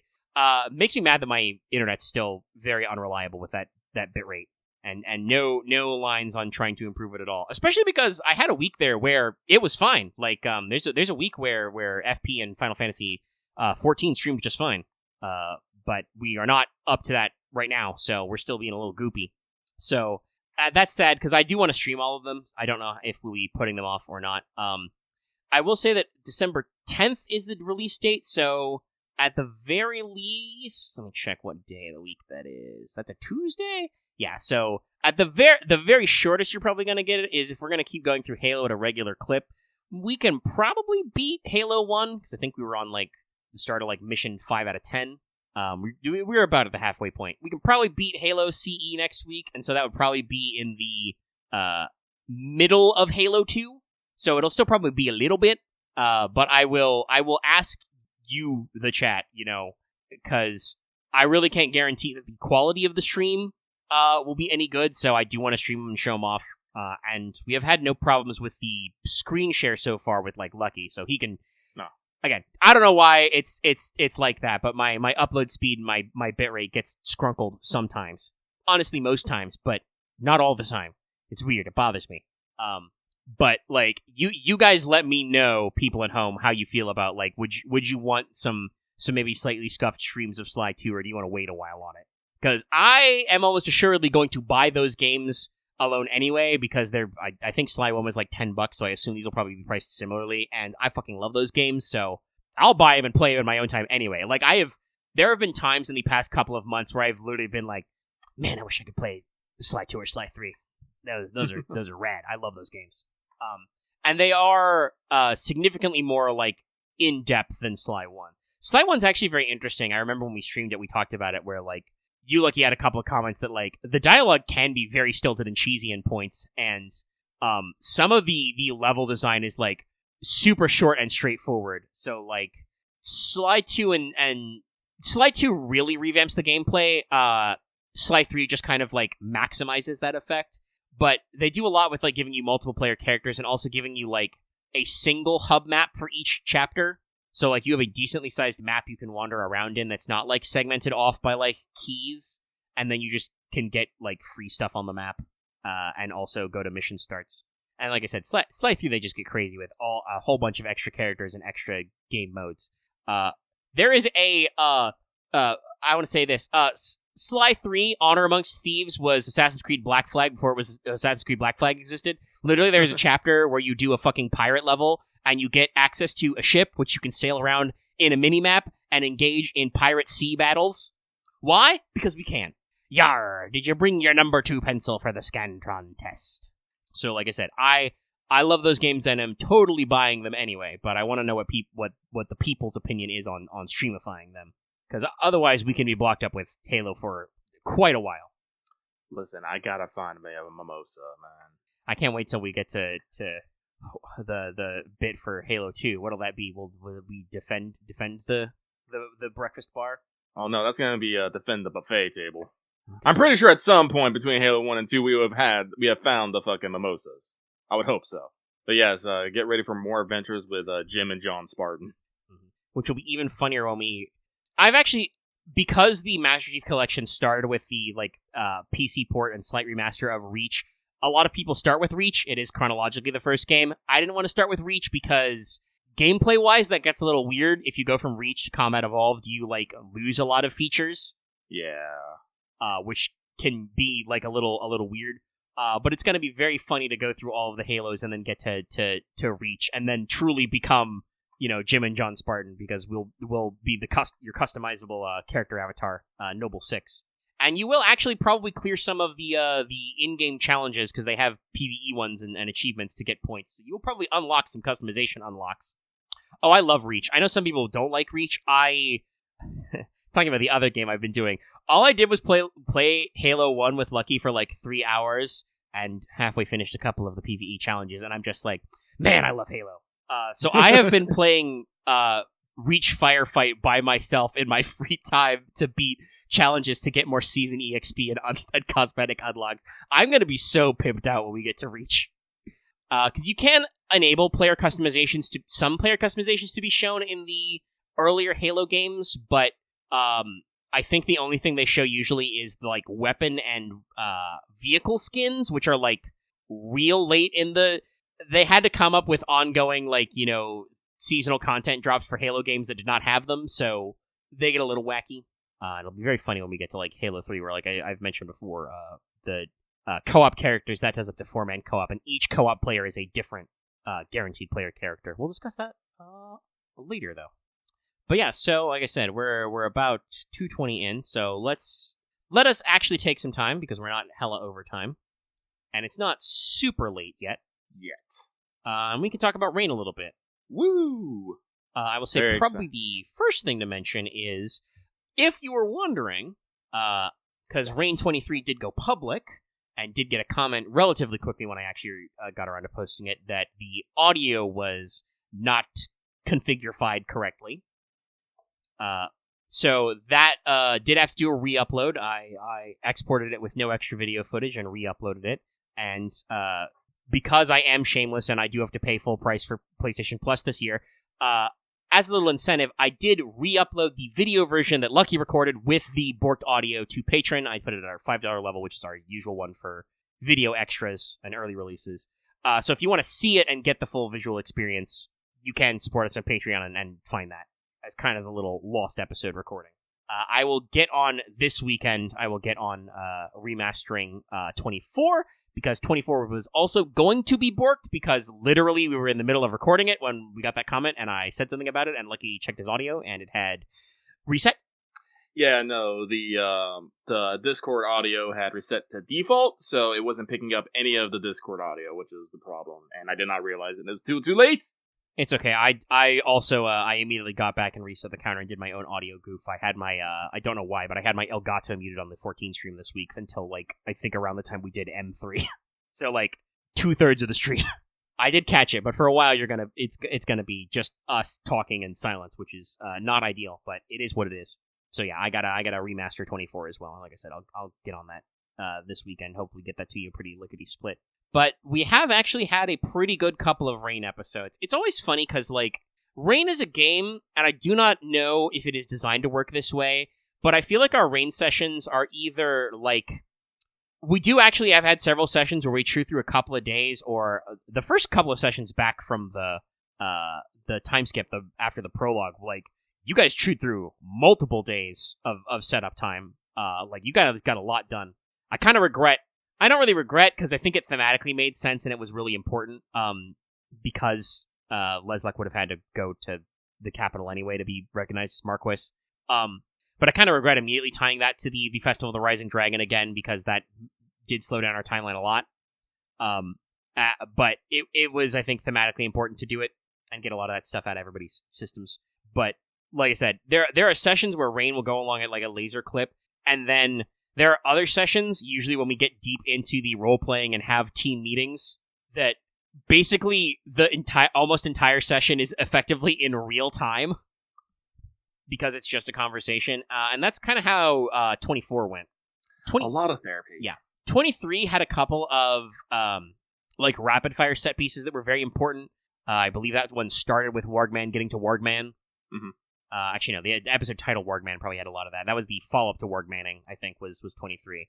But we actually had the Ice Cream Social, and, like, there was a lot of really good, like, back and forth there with all the characters and elements. Like, it was a very strong one.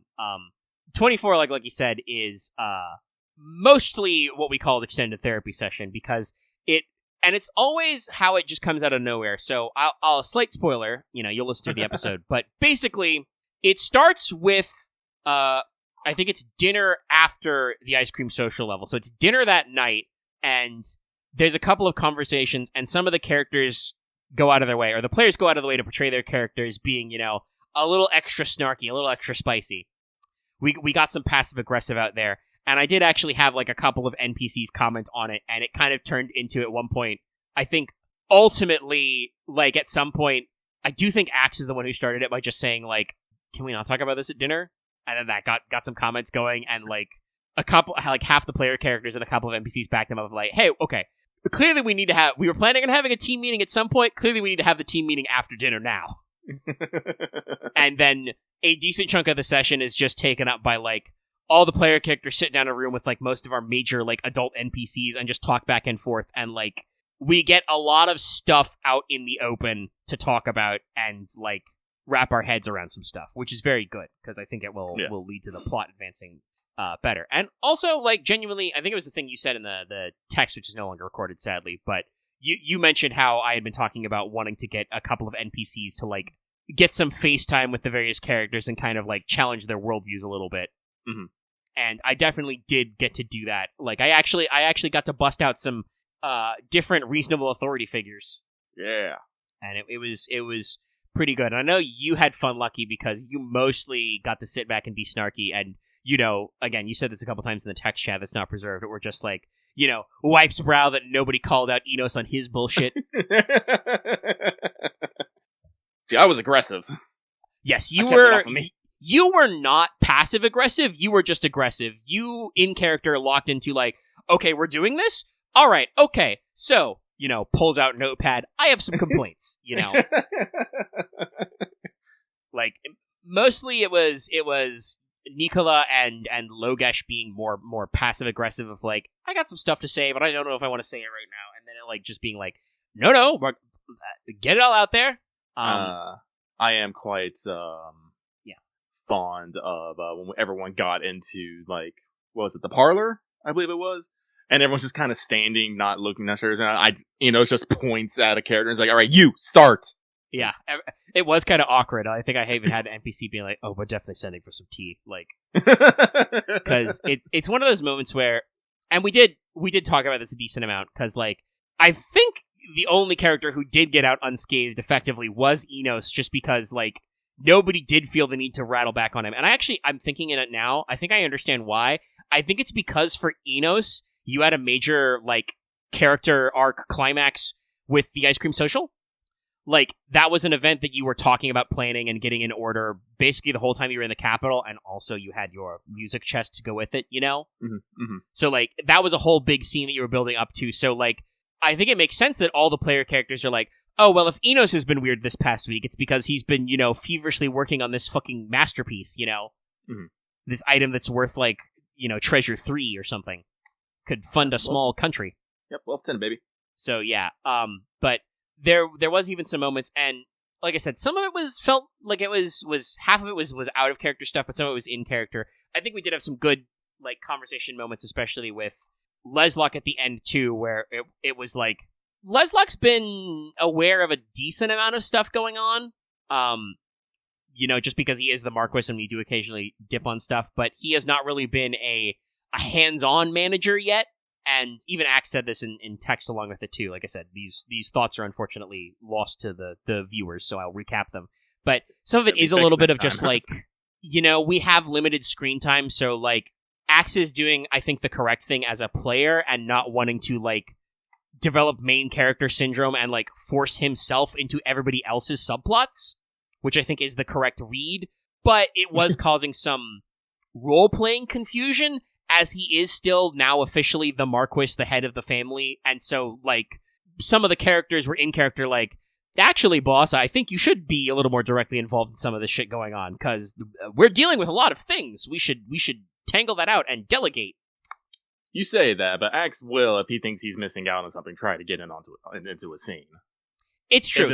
He will pop in on like, role-playing scenes I think he's interested in, but like I said, when it is explicitly like solo time, when you guys like leave the house to go do stuff, and like he clearly definitely cannot be there, he usually does not like ask questions or interfere or try to get in the scene, which I think is, like I said, it's part of just the construction of the session. But yeah, like I think a decent amount of, hopefully that conversation will reinforce that point of like, no, you're the Marquis. Feel free to be proactive. Like, obviously, in a fight he maybe shouldn't take the front row, though he totally could. That's okay. But like I feel like we had a lot of conversations with in and out of character of like, no, you're the head of the family. I think I had one of the NPCs literally use the analogy of like, everybody else, they're they're your limbs, they're your legs, your hands, your feet, kind of a thing. You tell people what to do, and people will try and do it if it is a reasonable, ask, and that's fine. So like, I hope we can get some stuff untangled. And Axe, at least out of character, has been, I think, usually been fairly open, but especially the past couple of weeks, been very open about like what his in-character long-term goals are. Well, ever since I made a list about what I want my character, Axe then made a list, and it helps him, I guess, focus. Yeah. I guess that was the word. Gives him concrete stuff to be like, right, my list. Yes, honestly, I think we actually brought this up, but his use a little bit of listing. The major problem is that Axe doesn't want to bring up his list in game until he has perfected it, which has made him so he looks like he's doing nothing when actually he has a lot of plans. He's just not in the position to act on them. So we want him to basically tell us of his plans so we can help him act on them. And I think it works very well. Like, obviously some of it is out of character, but I also think it does work very well in character. Leslock's been officially the head of the family for like a week. He has a lot of ideas. He has a lot of information. He's a very informational based character, both with like his personal skills and special abilities, and his magic school basically are like very informatic. So he, like, knows lots of stuff. But in character, Leslie's been playing a lot of that close to the vest, so a lot of this comment has boiled over into, like, hey, you're the boss. If you have plans, like, it's our job to, like, make your designs a reality. And I think out of character, you said some very good stuff about, like, there's no such thing as a perfect plan, you know?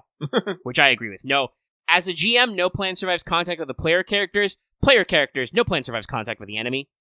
I telegraphed a little that some of these things are going to be maybe even a little more complex than Axe thought. Like, I said on his list, I'm like, he talked about, you know, conquer the fog veil, and I just saw that and I went, oh ho ho, ho ho. Somebody has some very big plans indeed. Aha, interesting. Adjusts britches. I'm just like, ho ho ho, we're going to have a fun time when you decide to start working on that one. Yeah, no, so, like, it's one of those things where, like I said, it's good that he brought it up, because, like, it's good for me as a GM. That's another thing, like, I'll say this. Dallas is not super about spreading his plans to everybody. I think he's actually talked about how it may come up in some conversations more now. We've had that in-character conversation. And he does not always remember to organize his thoughts, but he does usually have a rough outline, and a couple of his plans he, you know, is pinged back and forth to me either in DMs or by asking me fluff questions. Dallas's probable worst habit is, well, no, he's gotten better about the just doing his plan without telling anybody anything, like just doing a thing the moment it pops into his head. He's gotten better about that because we keep calling him out on him.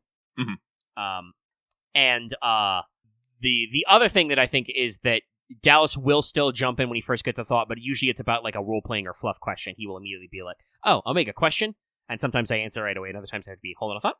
But yeah, like I said, it means that, like I said, parts of the session effectively happen in real time as the characters are, like, literally sitting around a table talking. Barely any dice were rolled, but it's a real good role-play session. I really like when our sessions can get kind of in the nitty-gritty like that, because it's fun. But it also means that we need some more fast-forward time. And we're going to have at least one session left in the capital. I think with the way we got it set up, we will probably speed very quickly on to finishing up Wargman's business through a combination of, like we said, the power of delegation and also magical bullshit.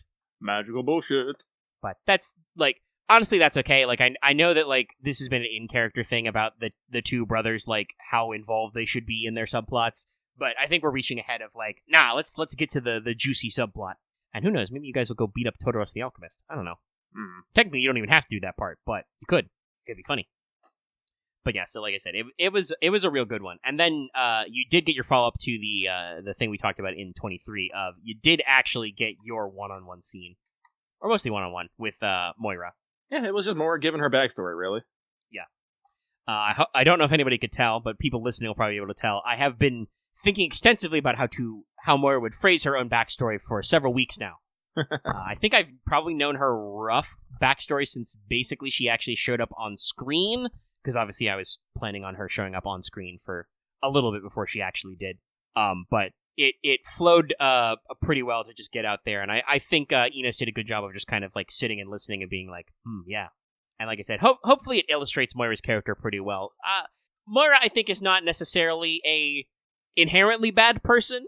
I think that they're, like, from our, like, modern morality standpoint, a character whose primary solutions are either, you know, her primary life loop seems to be go somewhere, do some stuff, start some mostly fights, leave.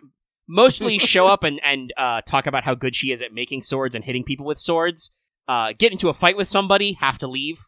And it's not always inherently her fault, but it is, you know, one of those kind of, like, character archetypes.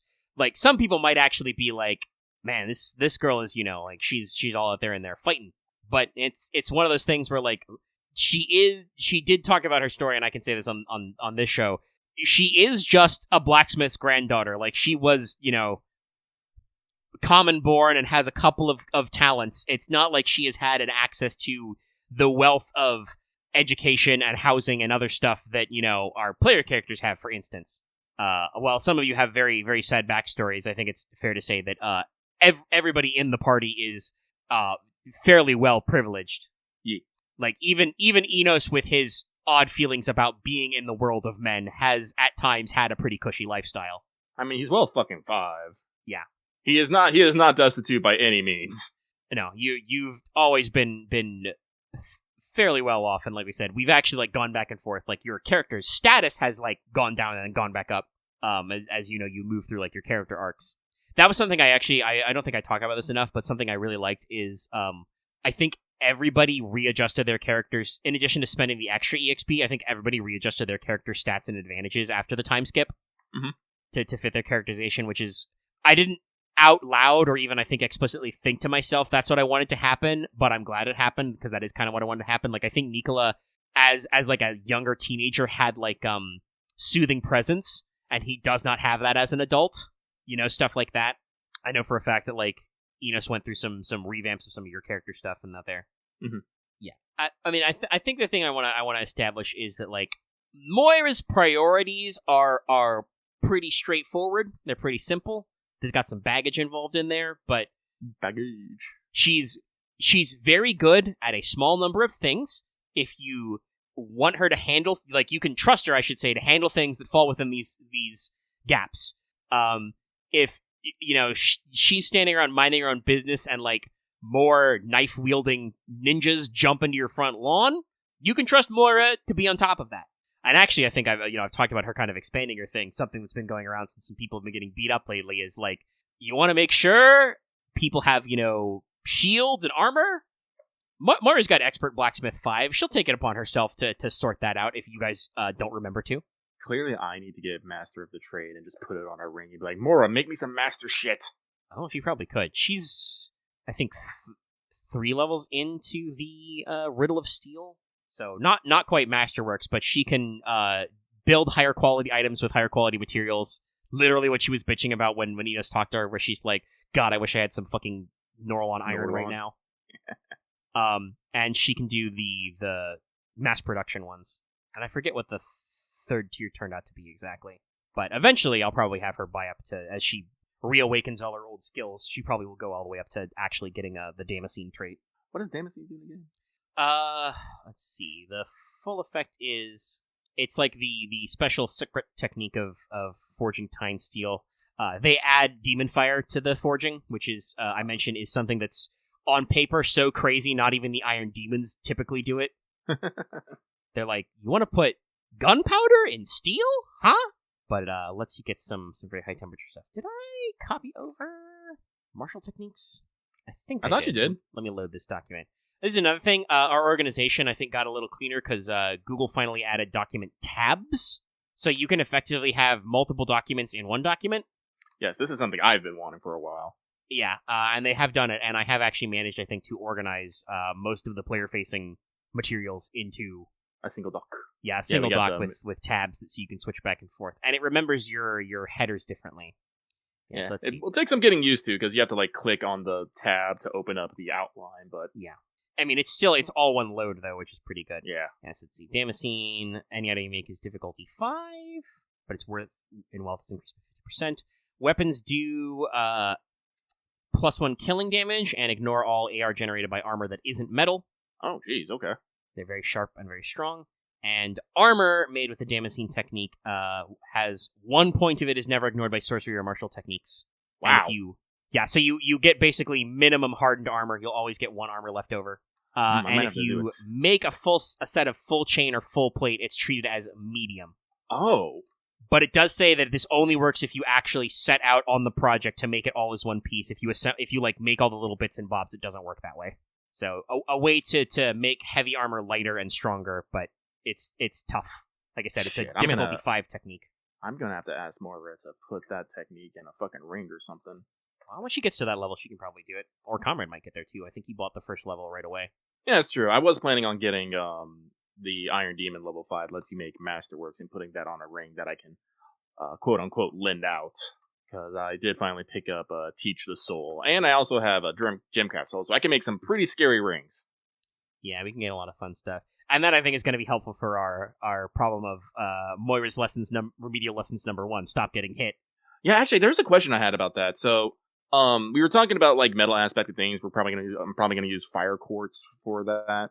But I understand that it says that it gives AR1 against that type of element, so I'm assuming with metal, it's with swords and stuff. But it also says it gives you gobble dice on said element. So I have to ask, if I do make a metal ring, and because my Soulcraft pool is 10 right now, does that mean that anytime someone swings a sword at someone with like a metal gemstone, like the metal gemstone, they just get like a free gobble chance there with 10 dice?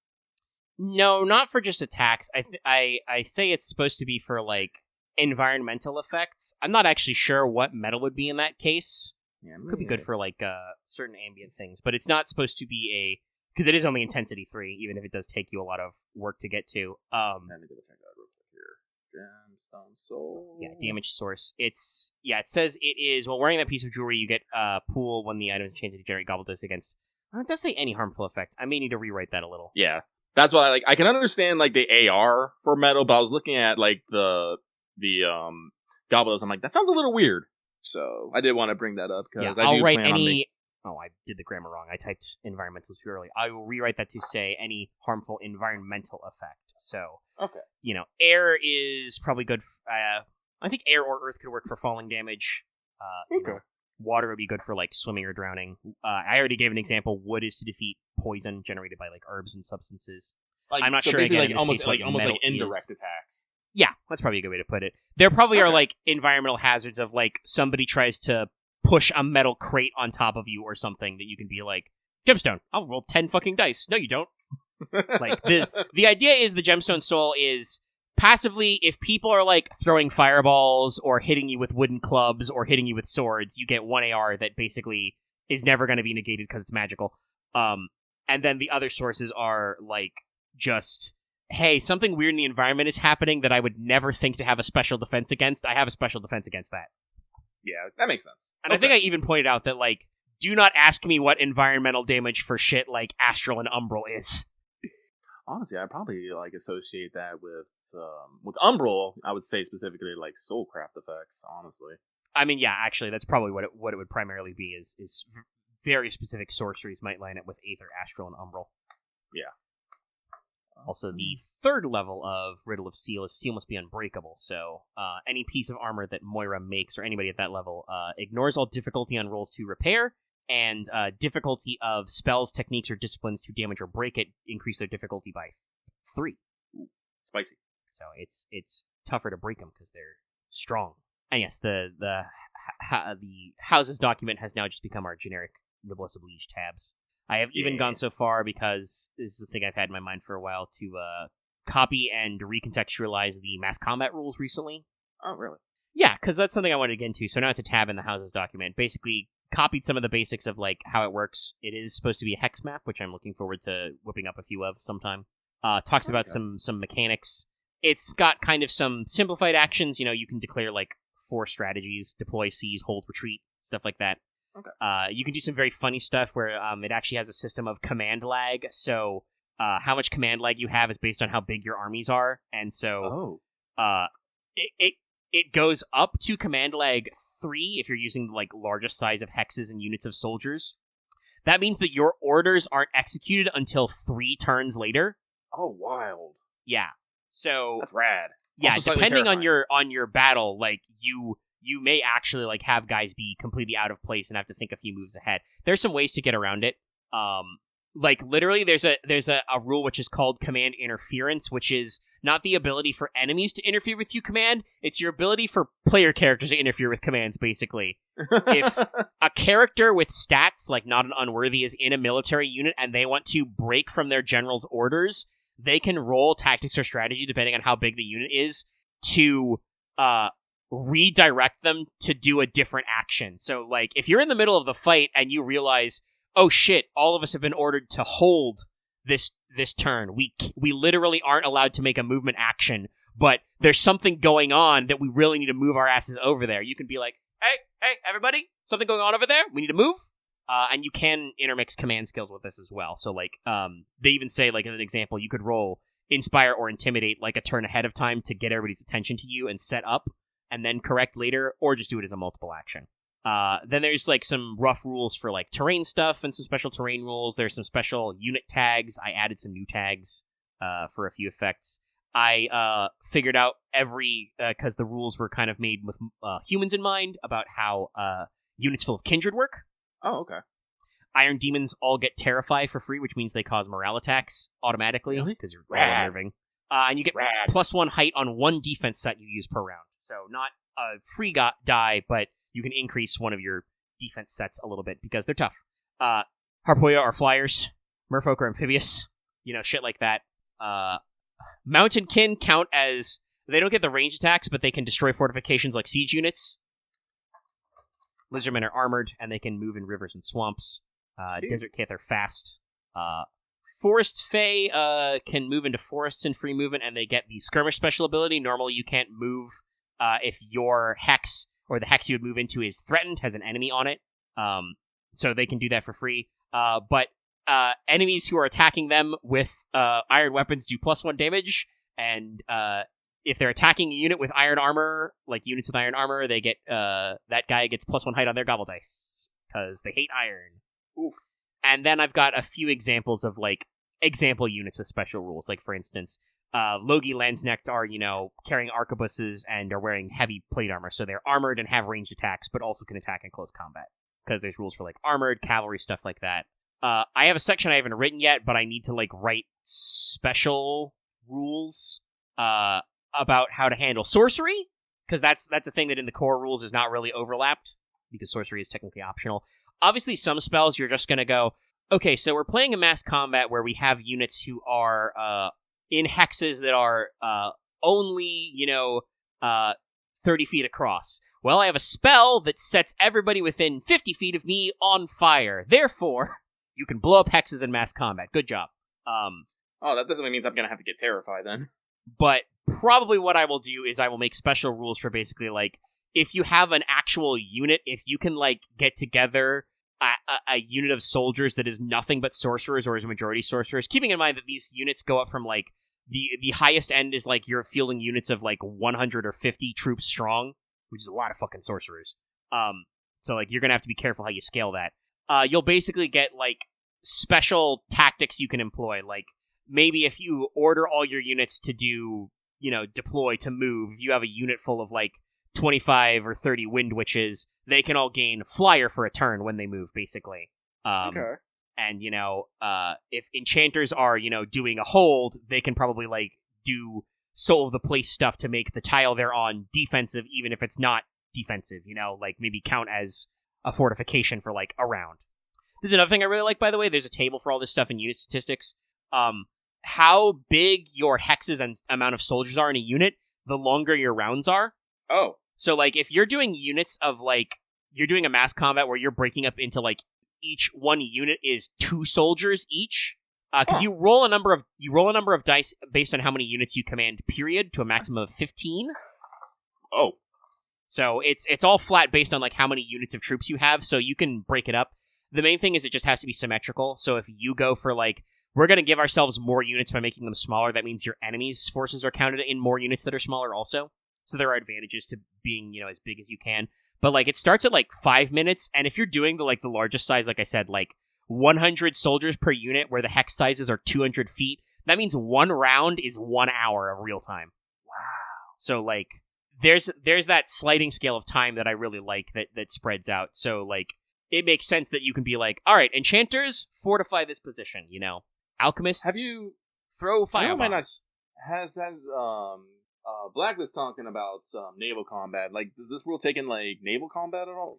Yes, I do actually have a little sidebar to, because that was another thing that wasn't covered inherently by it, but I did talk about that. If your hexes are small enough, big boats are probably terrain features, Mm-hmm.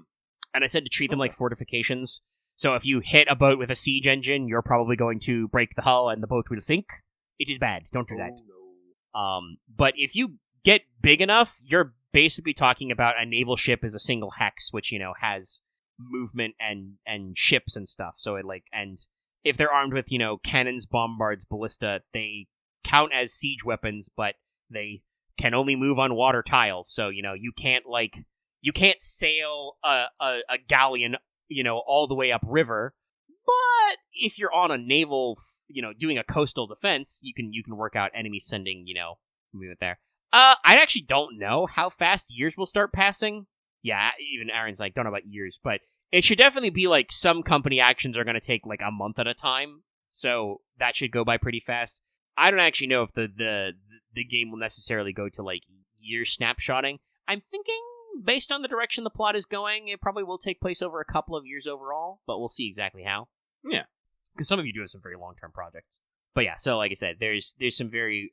The Rules in Rain, which is the chapter called Die Men, is a very robust subsystem that I like, but also I was like, for our setting, there's a couple of things I need to take into account. So that was, like I said, came with rules for Kindred, came with like a standalone rules for like figuring out how like Navy units work, including even like small boats, like if you get like a rowboat or a river barge. Because there are rules for like chariots, so I had to kind of expand that to be like multiple vehicles. So like a boat can move multiple hexes, but it can only travel on water hexes, and then, you know, units who are with at least one unit of boats can like move along water, but they have to like spend a move action to get out the boat. And you might still do close combat or ranged combat, you know, lots of different things. So like I said, this is one of my many sub projects for the week, and it's not finished yet because I had to focus on other stuff over the past couple of days. But it's a thing I'm keeping in mind that I just thought of like adding this tab because I was like, oh yeah, we filled out our document tabs in the houses doc. That's pretty good.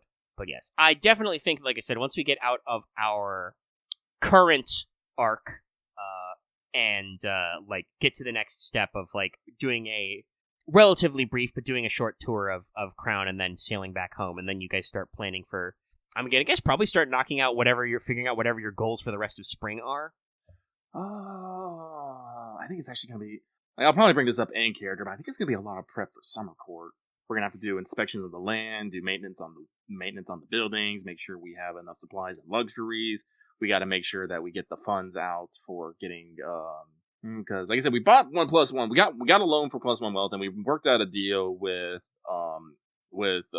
Cheval for some extra food.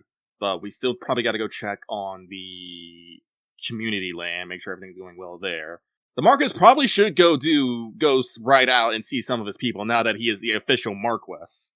Yeah, you guys talked about a tour of the core of Norlon, and I do have the. I said I didn't want you guys to do that right away because I hadn't detailed every possible place you could go. I've got a place list now that we can work off of. So yeah, I think that's kind of the I'll spoil it. That's kind of the idea of the summer court call out is like, while I do want you guys to have free time and obviously pursue your own goals, I do also want to keep giving you like big term projects to keep turning in the backdrop that are not necessarily your own ideas. Yeah. Because I want to add that impetus, because if I truly open world sandboxed this, there is a risk you guys would just like go to your separate corners and dick around forever. It is very true. Eventually you'd burn through your lists of things, and you'd all group up and like work on like major plot stuff. But I like the idea of having like at least like once a season having like a big central plot point element of like, hey, don't forget, you guys have a thing to worry about, you know, whether that's something directly tangible, like, hey, in the middle of summer, the High King's going to come visit. That's probably a big deal. To fall and winter might be as simple as like, hey, you guys need to make sure you have everything lined up in autumn, because you guys have to bring in a good harvest and get that grain off your boats that you bought from Cheval when their harvest comes in. Because otherwise, winter's going to be bad. And winter's just going to be, hey, did you prepare enough for winter? Did you prepare for winter? Are you ready to fight Monstrum? I mean, honestly, I really hope that winter's going to be super combat heavy. That is probably the best way to do it. It will probably just be like quiet downtime scenes of you guys just huddled by the fire in your castle. It's like, fucking cold! Minding your own business, and then shit like, hey, there's a Monstrum outbreak here. Or we get to do the funny part about tactical games like this. All right, well, there are 2 Monstrum outbreaks. What do you want to do? Do you split your force? Do you do one then the other? Do you split the party? You know, what's the play here? And I have not actually like figured out how that would work, but for the mass combat system, I did actually put some notes of like, if you needed to, you can use the mass combat rules with units where the troops are wild animals or monsters. So like we can actually do like, you know, small unit tactics but with monsters if needed. So we will become Space Marine 2. There will be hundreds in the background, but we can only fight a few at a time. Yeah, that's a good way to handle some of these tricky guys. And that actually reminds me, I've mentioned this before, but I'll bring it up again because I don't know how people caught it. Since I did codify my tabs, I have a few stat block entries for Monstrum I never got around to finishing with my initial wave, but I do actually have a document for that. I have not directly linked that before because I know that some people will look at it if I post it. It's true. In public. and they will ask me questions about it, like they know things. Yep. This is not exclusively a passive-aggressive dig at Axe, though he is one of the people I'm thinking of who does that often when I give him Dallas background will do information. It too. Yes, no. Dallas, like, I have a couple of players, I think all my players, Loth can be hit or miss, but he will, if you tell him to read background stuff, he'll read background stuff. Mm-hmm. Like, I think we talked him into, like, it had been a while since he checked, but he did actually say he needs to, like, reread his martial paths because he's thinking of, like, specializing in some stuff. But I think primarily Axe and Dallas will voraciously read it, and then if he remembers something, will usually act on it because he remembered it. Yeah. But he is also, I think, the only player character with Student Monstrum right now. So, like I said, I don't know if I want to post that so you guys can, like, know some of the funny things you're dealing with, or for me to keep it hidden and see when it comes up. I would prefer the latter, keeping it hidden until it comes up.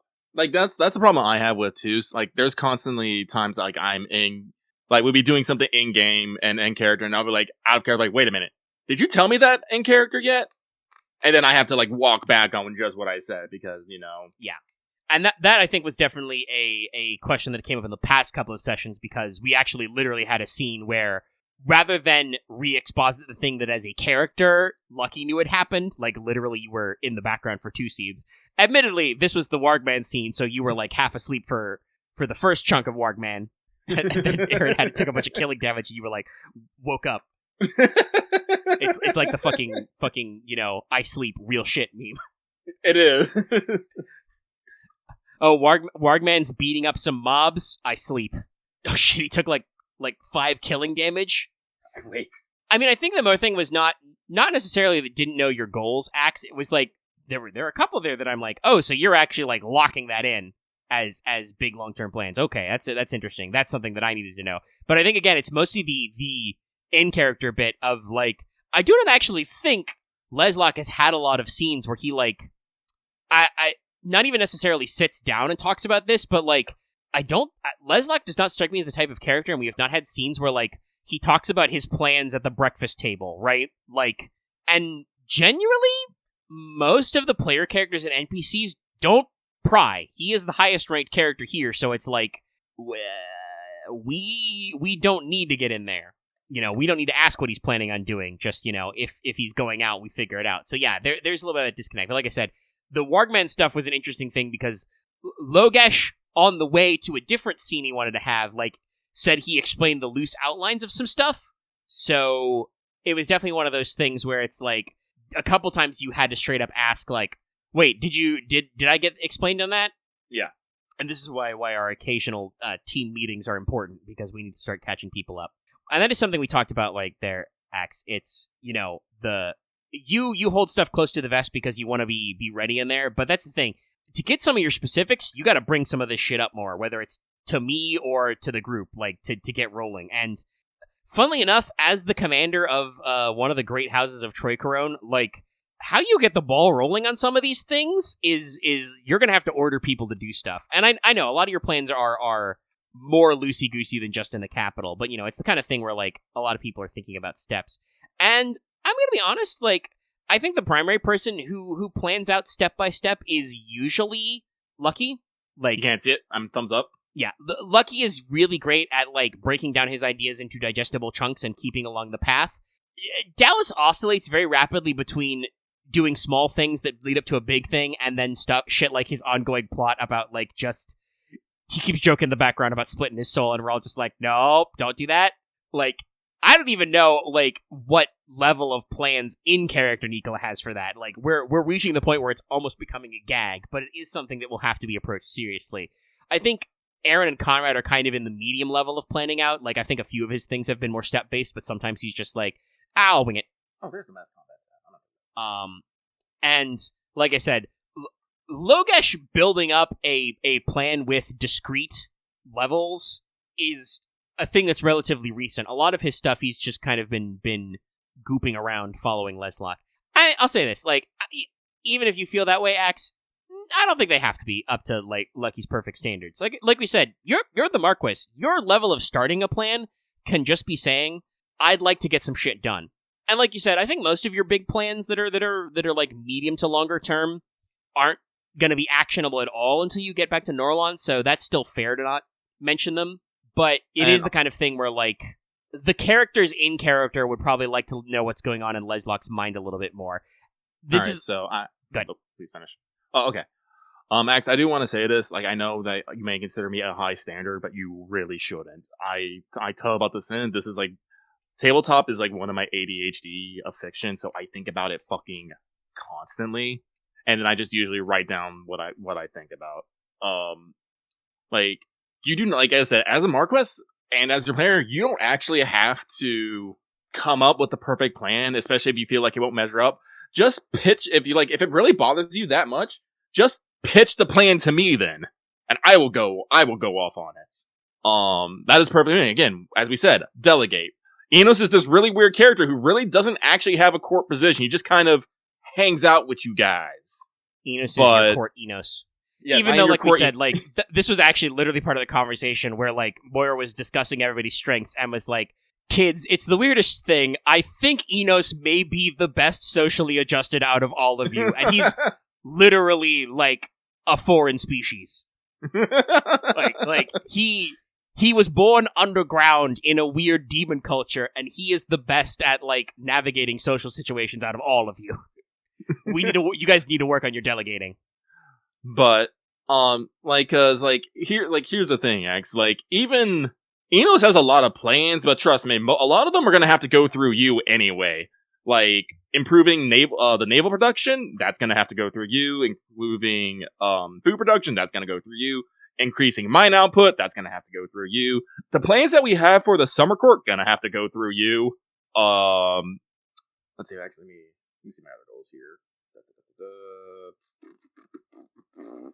Yeah, I think those are all the ones off the top. I just checked my notes, and a lot of the other ones you're probably gonna want to hang around just because you might find them interesting anyway.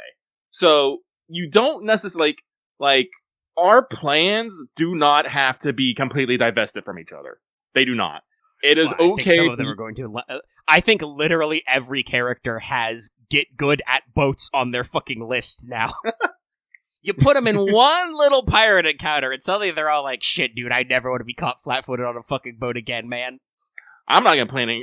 Listen, my plan isn't get good at boats. My plan is make the boat get good. True. But still, it's one of those things of like I said, the whole team is caught effectively flat-footed. I mean, you guys were pretty decent. You had a very nice boat to work with. I was very generous on that regard and gave you kind of a weird boss encounter that you could add a couple ways out of, which you did do pretty good at dodging out. But definitely, like, I think that was a big come to Jesus moment of everybody to be like, man, there's a lot of fucking water. We're on islands. So, I guess we should get good at this as a group, as our team, because we're gonna have, we don't want to be caught flat-footed again. This shit sucks. But, and again, Axe, with the whole, corner of Norlon thing you have to give up. That is, again, another point that, you as the Marquess could probably bring up to people and be like, okay, what should I do about this? Like, at no point did I tell you had to keep that secret. Hell, it's not an actually secret. Leslock was in the Logesh. God, well, on a technicality, Leslock was in the character, but I meant to say Logesh. Yeah, look, and actually, I don't remember, maybe we should remind Logesh's player of that fact. It's actually kind of interesting that didn't come up at all in the discussion, but yeah. I also think that it's very in character for both Loth and Logesh to just be like, well, this wasn't a conversation I was having, so I will simply act like I wasn't there. But, sorry, I slightly tangented with that, but again, plans do not have to be worked on alone. Usually I go off on my own doing my plans because I've already got all the steps set up in my head, and they don't need someone else's help. Yeah, I was about to say, honestly, also most of your longer term in terms of the session time anyway, most of your longer term projects have involved making or fixing something or enchanting something, which is like that you literally can't get other people to get onto that. You're the best at that in the team. Yeah. So once we get back to time, no, trust me, there's going to be a lot of Enos going up to the markets. It's like, hey, I need such and such land. Hey, I need such and such material. Hey, I'll be coming to you asking for your permissions on things.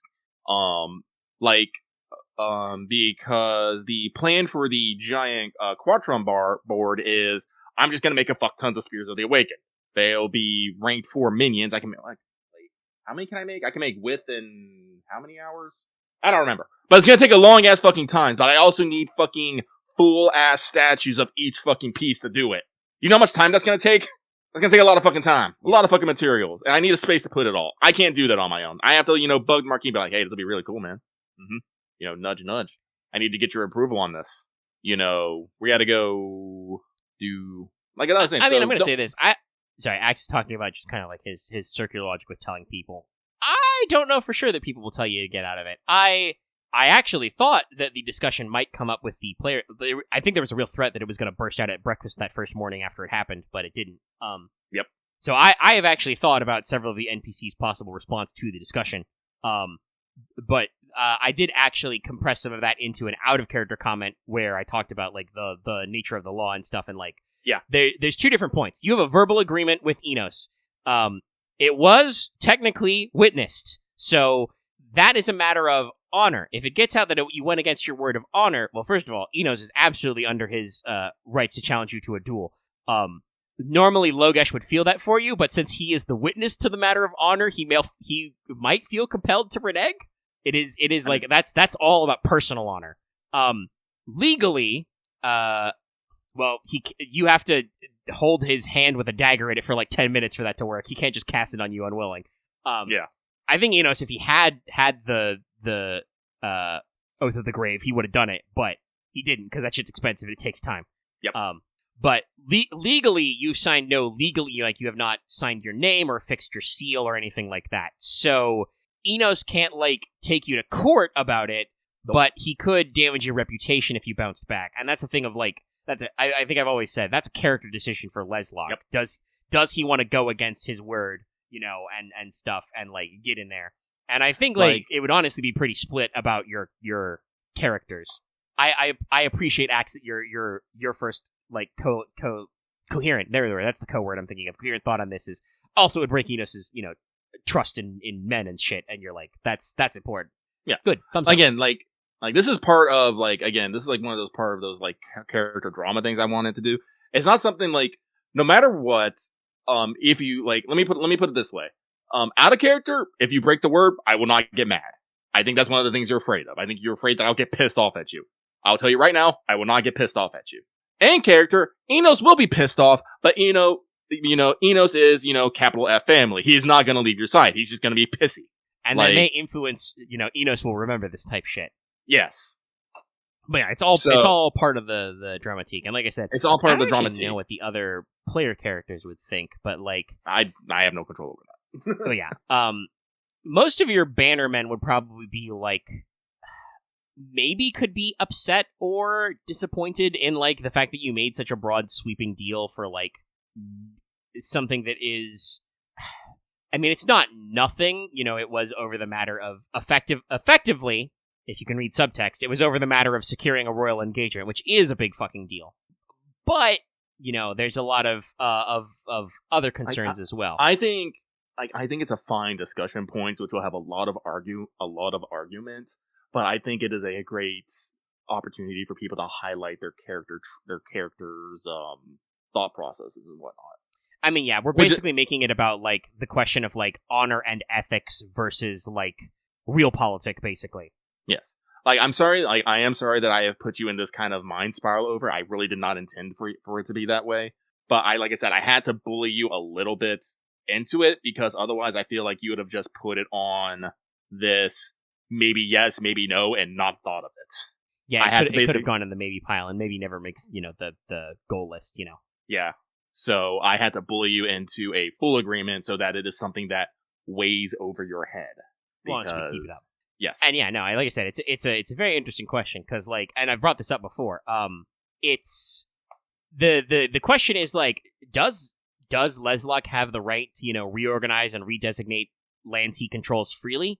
And yeah, mostly, but also social contract goes both ways. So those who offer fealty in exchange for lands, titles, rights, and respect, may object to these things being moved around. That's why I think we're talking about, the subject of the Fog Veil. Well, guess what? If you want to talk about repurposing the Fog Veil, you do not own that land. Technically, in a legal sense, the king probably owns that land because the house that was supposed to be administrating that land is defunct. they are no longer a legal entity. You have not gone to the Fog Vale and looked, so you don't actually know if the king or yourself, prospectively, has to worry about, squatters. You also have to concern yourself with if your neighbors are going to object, because this is another thing that, like, the redistribute the lands, historically, that went a couple of ways. House Espada basically got all of the land that belonged to House Kaleri, except for some of their offshore islands that got taken over by House Marin because they just expanded to fill the territory. House Venin is kind of the same way. Most of their land went to Cheval. Some of it got split into Marin, actually gave them some mainland holdings. Some of House Medius's land got repurposed in the fringes, but a lot of that is just no man's land up in the mountains now. And that's kind of the same way for the Fog Vale. Like, when you go into the valley that constitutes their territory, and they also have some rocky offshore islands as well, that's all unowned. So, House Eich you're pretty tight with them, but they may not be okay with you doing a full-blown land grab for spoils of victory that are effectively, at least 1/3 theirs. If we're splitting it up by thirds, the right of conquest, it was 1/3 Logi, 1/3 Eich, and definitely 1/3 the Iron Demons. You can talk about the manpower involved, because the Knight of Fire and all that stuff, but, it was a team-up. And once again, talking about, like, what's legal, what's honorable, what's practical, you guys don't know. If there are, woodsmen wearing nothing but boarskin hats in the field, behind every blade of grass to poke you, it doesn't matter how much legally if you get the king's permission to, take over their lands. Practically the best way to do it would be what several of the other clans did, and either reconstitute either a cadet your own house or reorganize a new banner house to take over the territory. But that would mean you would need to get some new vassals, and I don't actually know if... I don't think Conrad wants to be ruler of a haunted valley right now. Who would want to be a ruler of a haunted valley? And when I say it's haunted, it's 100% for reals haunted. I am not joshing you. Sorry, I smacked my mic with my headphones. Well, no, I think it would be a great way to increase territory, but unfortunately, to boil it down, it will not be as simple as we go step 2 feet into the Bogvale, plant a flag, and it's suddenly ours. Yeah, you'd have to, like, control the territory. And, like, you can roll temporarily to increase territory, but to get permanent increases, you usually have to, like, spend EXP or do story stuff, and it's one of those things of, like, there. But like I said, it's one of those moments of, like, I saw that and I'm like, oh ho, okay. Good, we're interacting with some stuff. Because, like I said, I know you guys talked about it, and I think so far most of the players do like the idea of, like, using these lands for territorial gains, but I'm going to be like, oh, we're going to have some fun here. And, it's one of those things where, like, I love to see you guys kind of get out there and, I think in our backstory we decided to, like, I think we did the reduction, down from, like, 13 to 9, one, to save, like, space, but also because it just gives us, like, points on the map to interact with. But I would love for you guys, like, I expect several long-term subplots will be taking cracks at, like, dealing with, land run by, like, the kindred versus the humans, the unoccupied lands, working on lands in other places. Like, I don't know exactly how you would do it because there's no real precedent for it, but, like, technically your house did, like, very rapidly intermarry to House Medius. You guys could push a claim on the heartland of the Medius Mountains. Like, you guys could get off Norlon territory increases. That could be a legal tactic, but it would be completely, like, out of the, like, nobody has ever tried something like that before, so it would be a lot of, like, weird. Yeah, no, that's... Also, seems a little scummy. Probably, especially because also there are rumors that there are fucking, descendants of Mal Hammerhand living in the mountains plotting your doom. Also, most of the... Effectively now, because House Medius has fallen, most of the Medius Mountains is just common lands, which is held by the Harupia. The Harpies just live up there. Harpies. But yeah, it's definitely one of those things, and, like, actually, on paper thing, thinking about, Enos's goals, if you wanted to, like, amplify the reach and the grasp of the Iron Kindred, like, actually getting them to strike out and, like, explore new mountains to live in, not just under Norlon, could also be, like, a thing. But, I can type it out later, but that's a backstory thing that, I think it's second generation, but one of Logi Torchbearer's daughters, it's A something, but she was the golden-haired. I described her at the Labyrinth scene. She married the son of Mal Hammerhand, the founder of House Malleus, so there was almost immediately crossover between Logi and Malleus, and they're fallen. So, like I said, you could, at the very least, you could, question about, whether or not there's any family relics up in those mountains in Kitsin Medius or Mediu. So, like, there's stuff, and there's a lot of stuff I know you guys want to get to. I want to give you guys a couple opportunities to take some camping trips down to Keltacy. Maybe that'll be something you guys want to do in the fall. Because, Nicola's got stuff to do with the Chemical College. You do have to pay Baron Oro back. And, it seems fine. And you guys, Leslak has to reawaken his magic sword.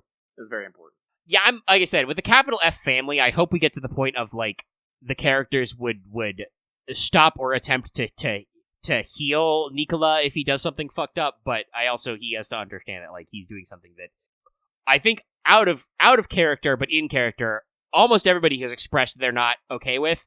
And also, several times I have, much similar to them talking about conquering the Fog Veil, he says, "Oh, I'll just have to duplicate myself or split my soul." There's just me in the back going like, you want to do this now, huh? Yes. This surely will have no super fucked up consequences for you. I think I've straight up told him that at the minimum, I think it would mean that both, if he literally split his soul, I think I would make both versions of him like lose wound boxes. I think it'd just be easier for him to make a fucking teleport spell. I mean, that's not going to be easier either, especially because that would be the domain either of Veilcraft or as yet unexplored shit you don't understand. But it would be better, yes. I mean, and also, this is the thing you've talked about, like, what if you... Robin is thinking like Dallas. Dallas, which, by the way, if you don't listen to Rain, you should. It's a great series, but Dallas is playing an alchemist, so he's like... yes, he can make Robin did play D&D with us a little bit, so he understands how Dallas is sometimes. But, like, doubling the amount of dudes he does would give him some stuff. But yeah, no, like, there's other ways you could do it, too. I mean, you could just... First of all, he could just wait until you inevitably wrap up all of the big plot points and we get to the fucking epilogue script and he can retire, probably. But if that's too long-term, this is the thing you've talked about. You're thinking about recruiting your own mer. What if you guys start recruiting, mercenary wind witches? Like, what if, or secure a strong enough alliance with House Mara and you can, have some of their wind witches visit you? Well, then it would be really easy for, Dallas to nip off, half the year to go places and do stuff. Maybe if he was like he could become a formal ambassador to the Marin or the Wind Witches or something. You could work that out. I didn't get the chance to ask them more what the hell the beef was between Coraline and Theofric. Didn't feel like it was a good time, but that's still on my list of things to find out. What was the beef? Why were they beefing? I can't decide to end the beef until I know why they were beefing. And I got to admit, that's asking Moira was going to be one of the funny ones because Moira will only be able to put it in Moira terms. I really don't want to ask Mara because I feel like she'll shoot me. Does the metal aspect protect against bullets? You should get the AR from it. Yes, it's a lead ball. Okay. Just making sure. At least get the AR. Yeah, you could ask Conti. He is working on organizing Leofric's memoirs.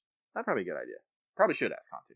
I will at least say in Moira's backstory that she referenced Marin a little on like medium-friendly terms. I think she did warn you not to call the Baroness the little captain in front of her face, because that would be an affront to her honor.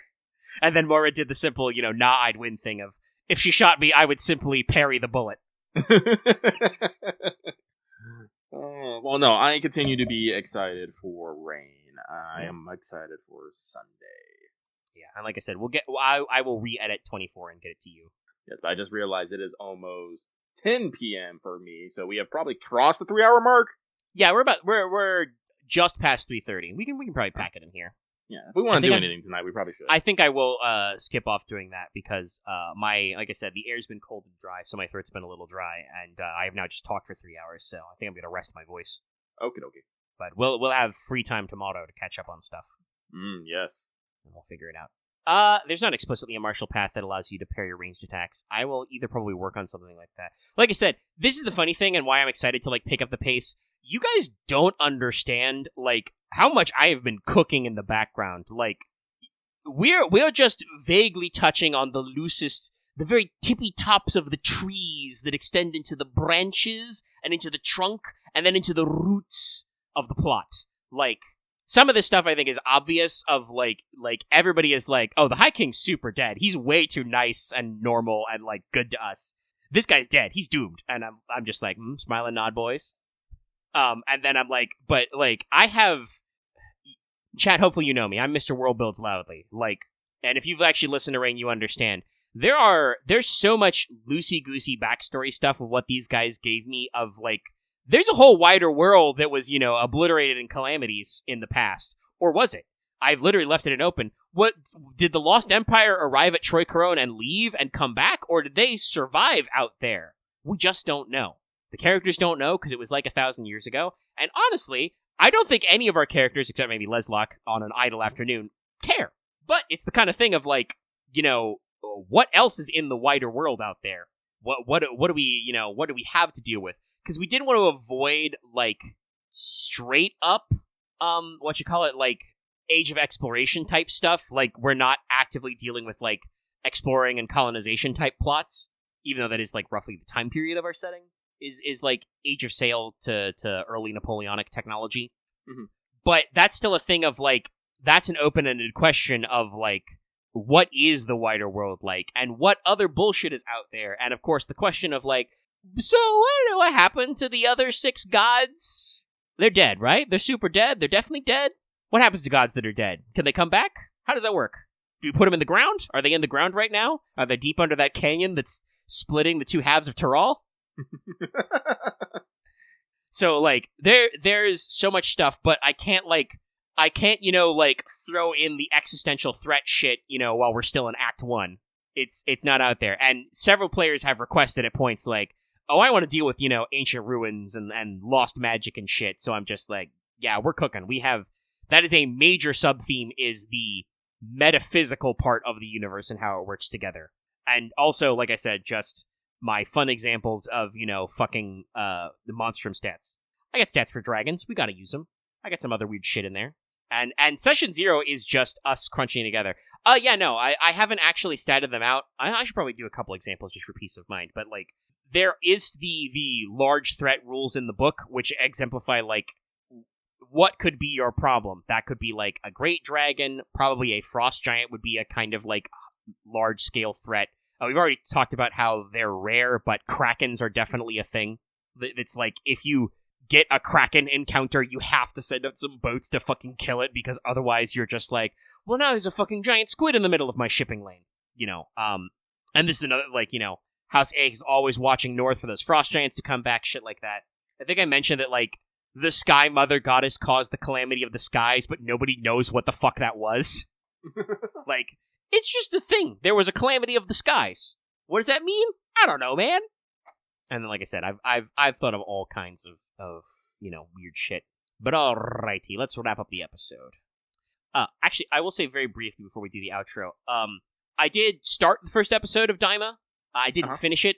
I don't know if I was just not in the mood or whatever, but the first episode is they do some original stuff, which I did like they have a couple gags, but it's very like how we got here recap kind of focused. It is. So I'm fairly caught up on Dragon Ball. I don't know whether I need to just like speed skim through it or just like jump to the second episode to get into the good stuff, because like I said, generally a lot of good stuff going on, but it was definitely a thing of like, Lucky reminded me, I was like, oh yeah, I'll try that, and I'm just kind of like, yeah, we're just showing the not stock footage, because it is at least all new footage, but yeah, that's Boo Saga stuff, and before that and a little bit of that.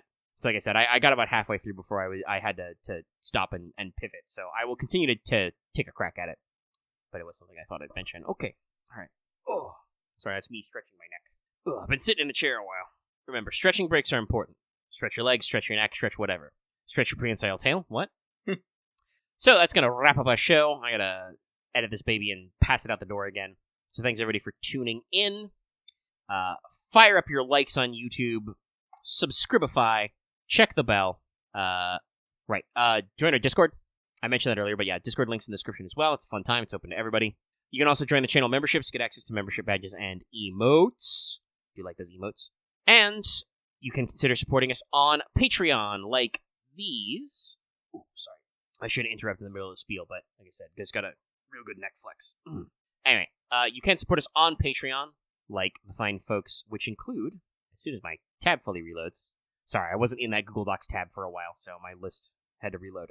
Anyway, includes people like Adam DeHart, Blacksto G, Call Me Zed, Carlos Dragon, JDV9000, Starlight, Legendary Boss Hunter, Liam Kessler, Ryzu Kenji, Rogue Robin, Charvor, some guy named Bob, and Varen the Crow. If you want to see us do more, and you like us, and you want to support us, consider supporting us on Patreon. Get access to audio for only $1 a month, or approximately $10 a year. It's getting close to the end of the year. Might be a good time to block in a year-long subscription. You get a slight discount. And at higher levels, you can access video releases early. You can get could have gotten the best of video version early with my cheeky vaporwave filter, and also, like I said, the now lost episode of Rain. Access to topic polls. Actually, that's something I should have done before we got deep in red. Probably should have done Fan Servant Friday. That's okay. We'll catch up next week. That's right.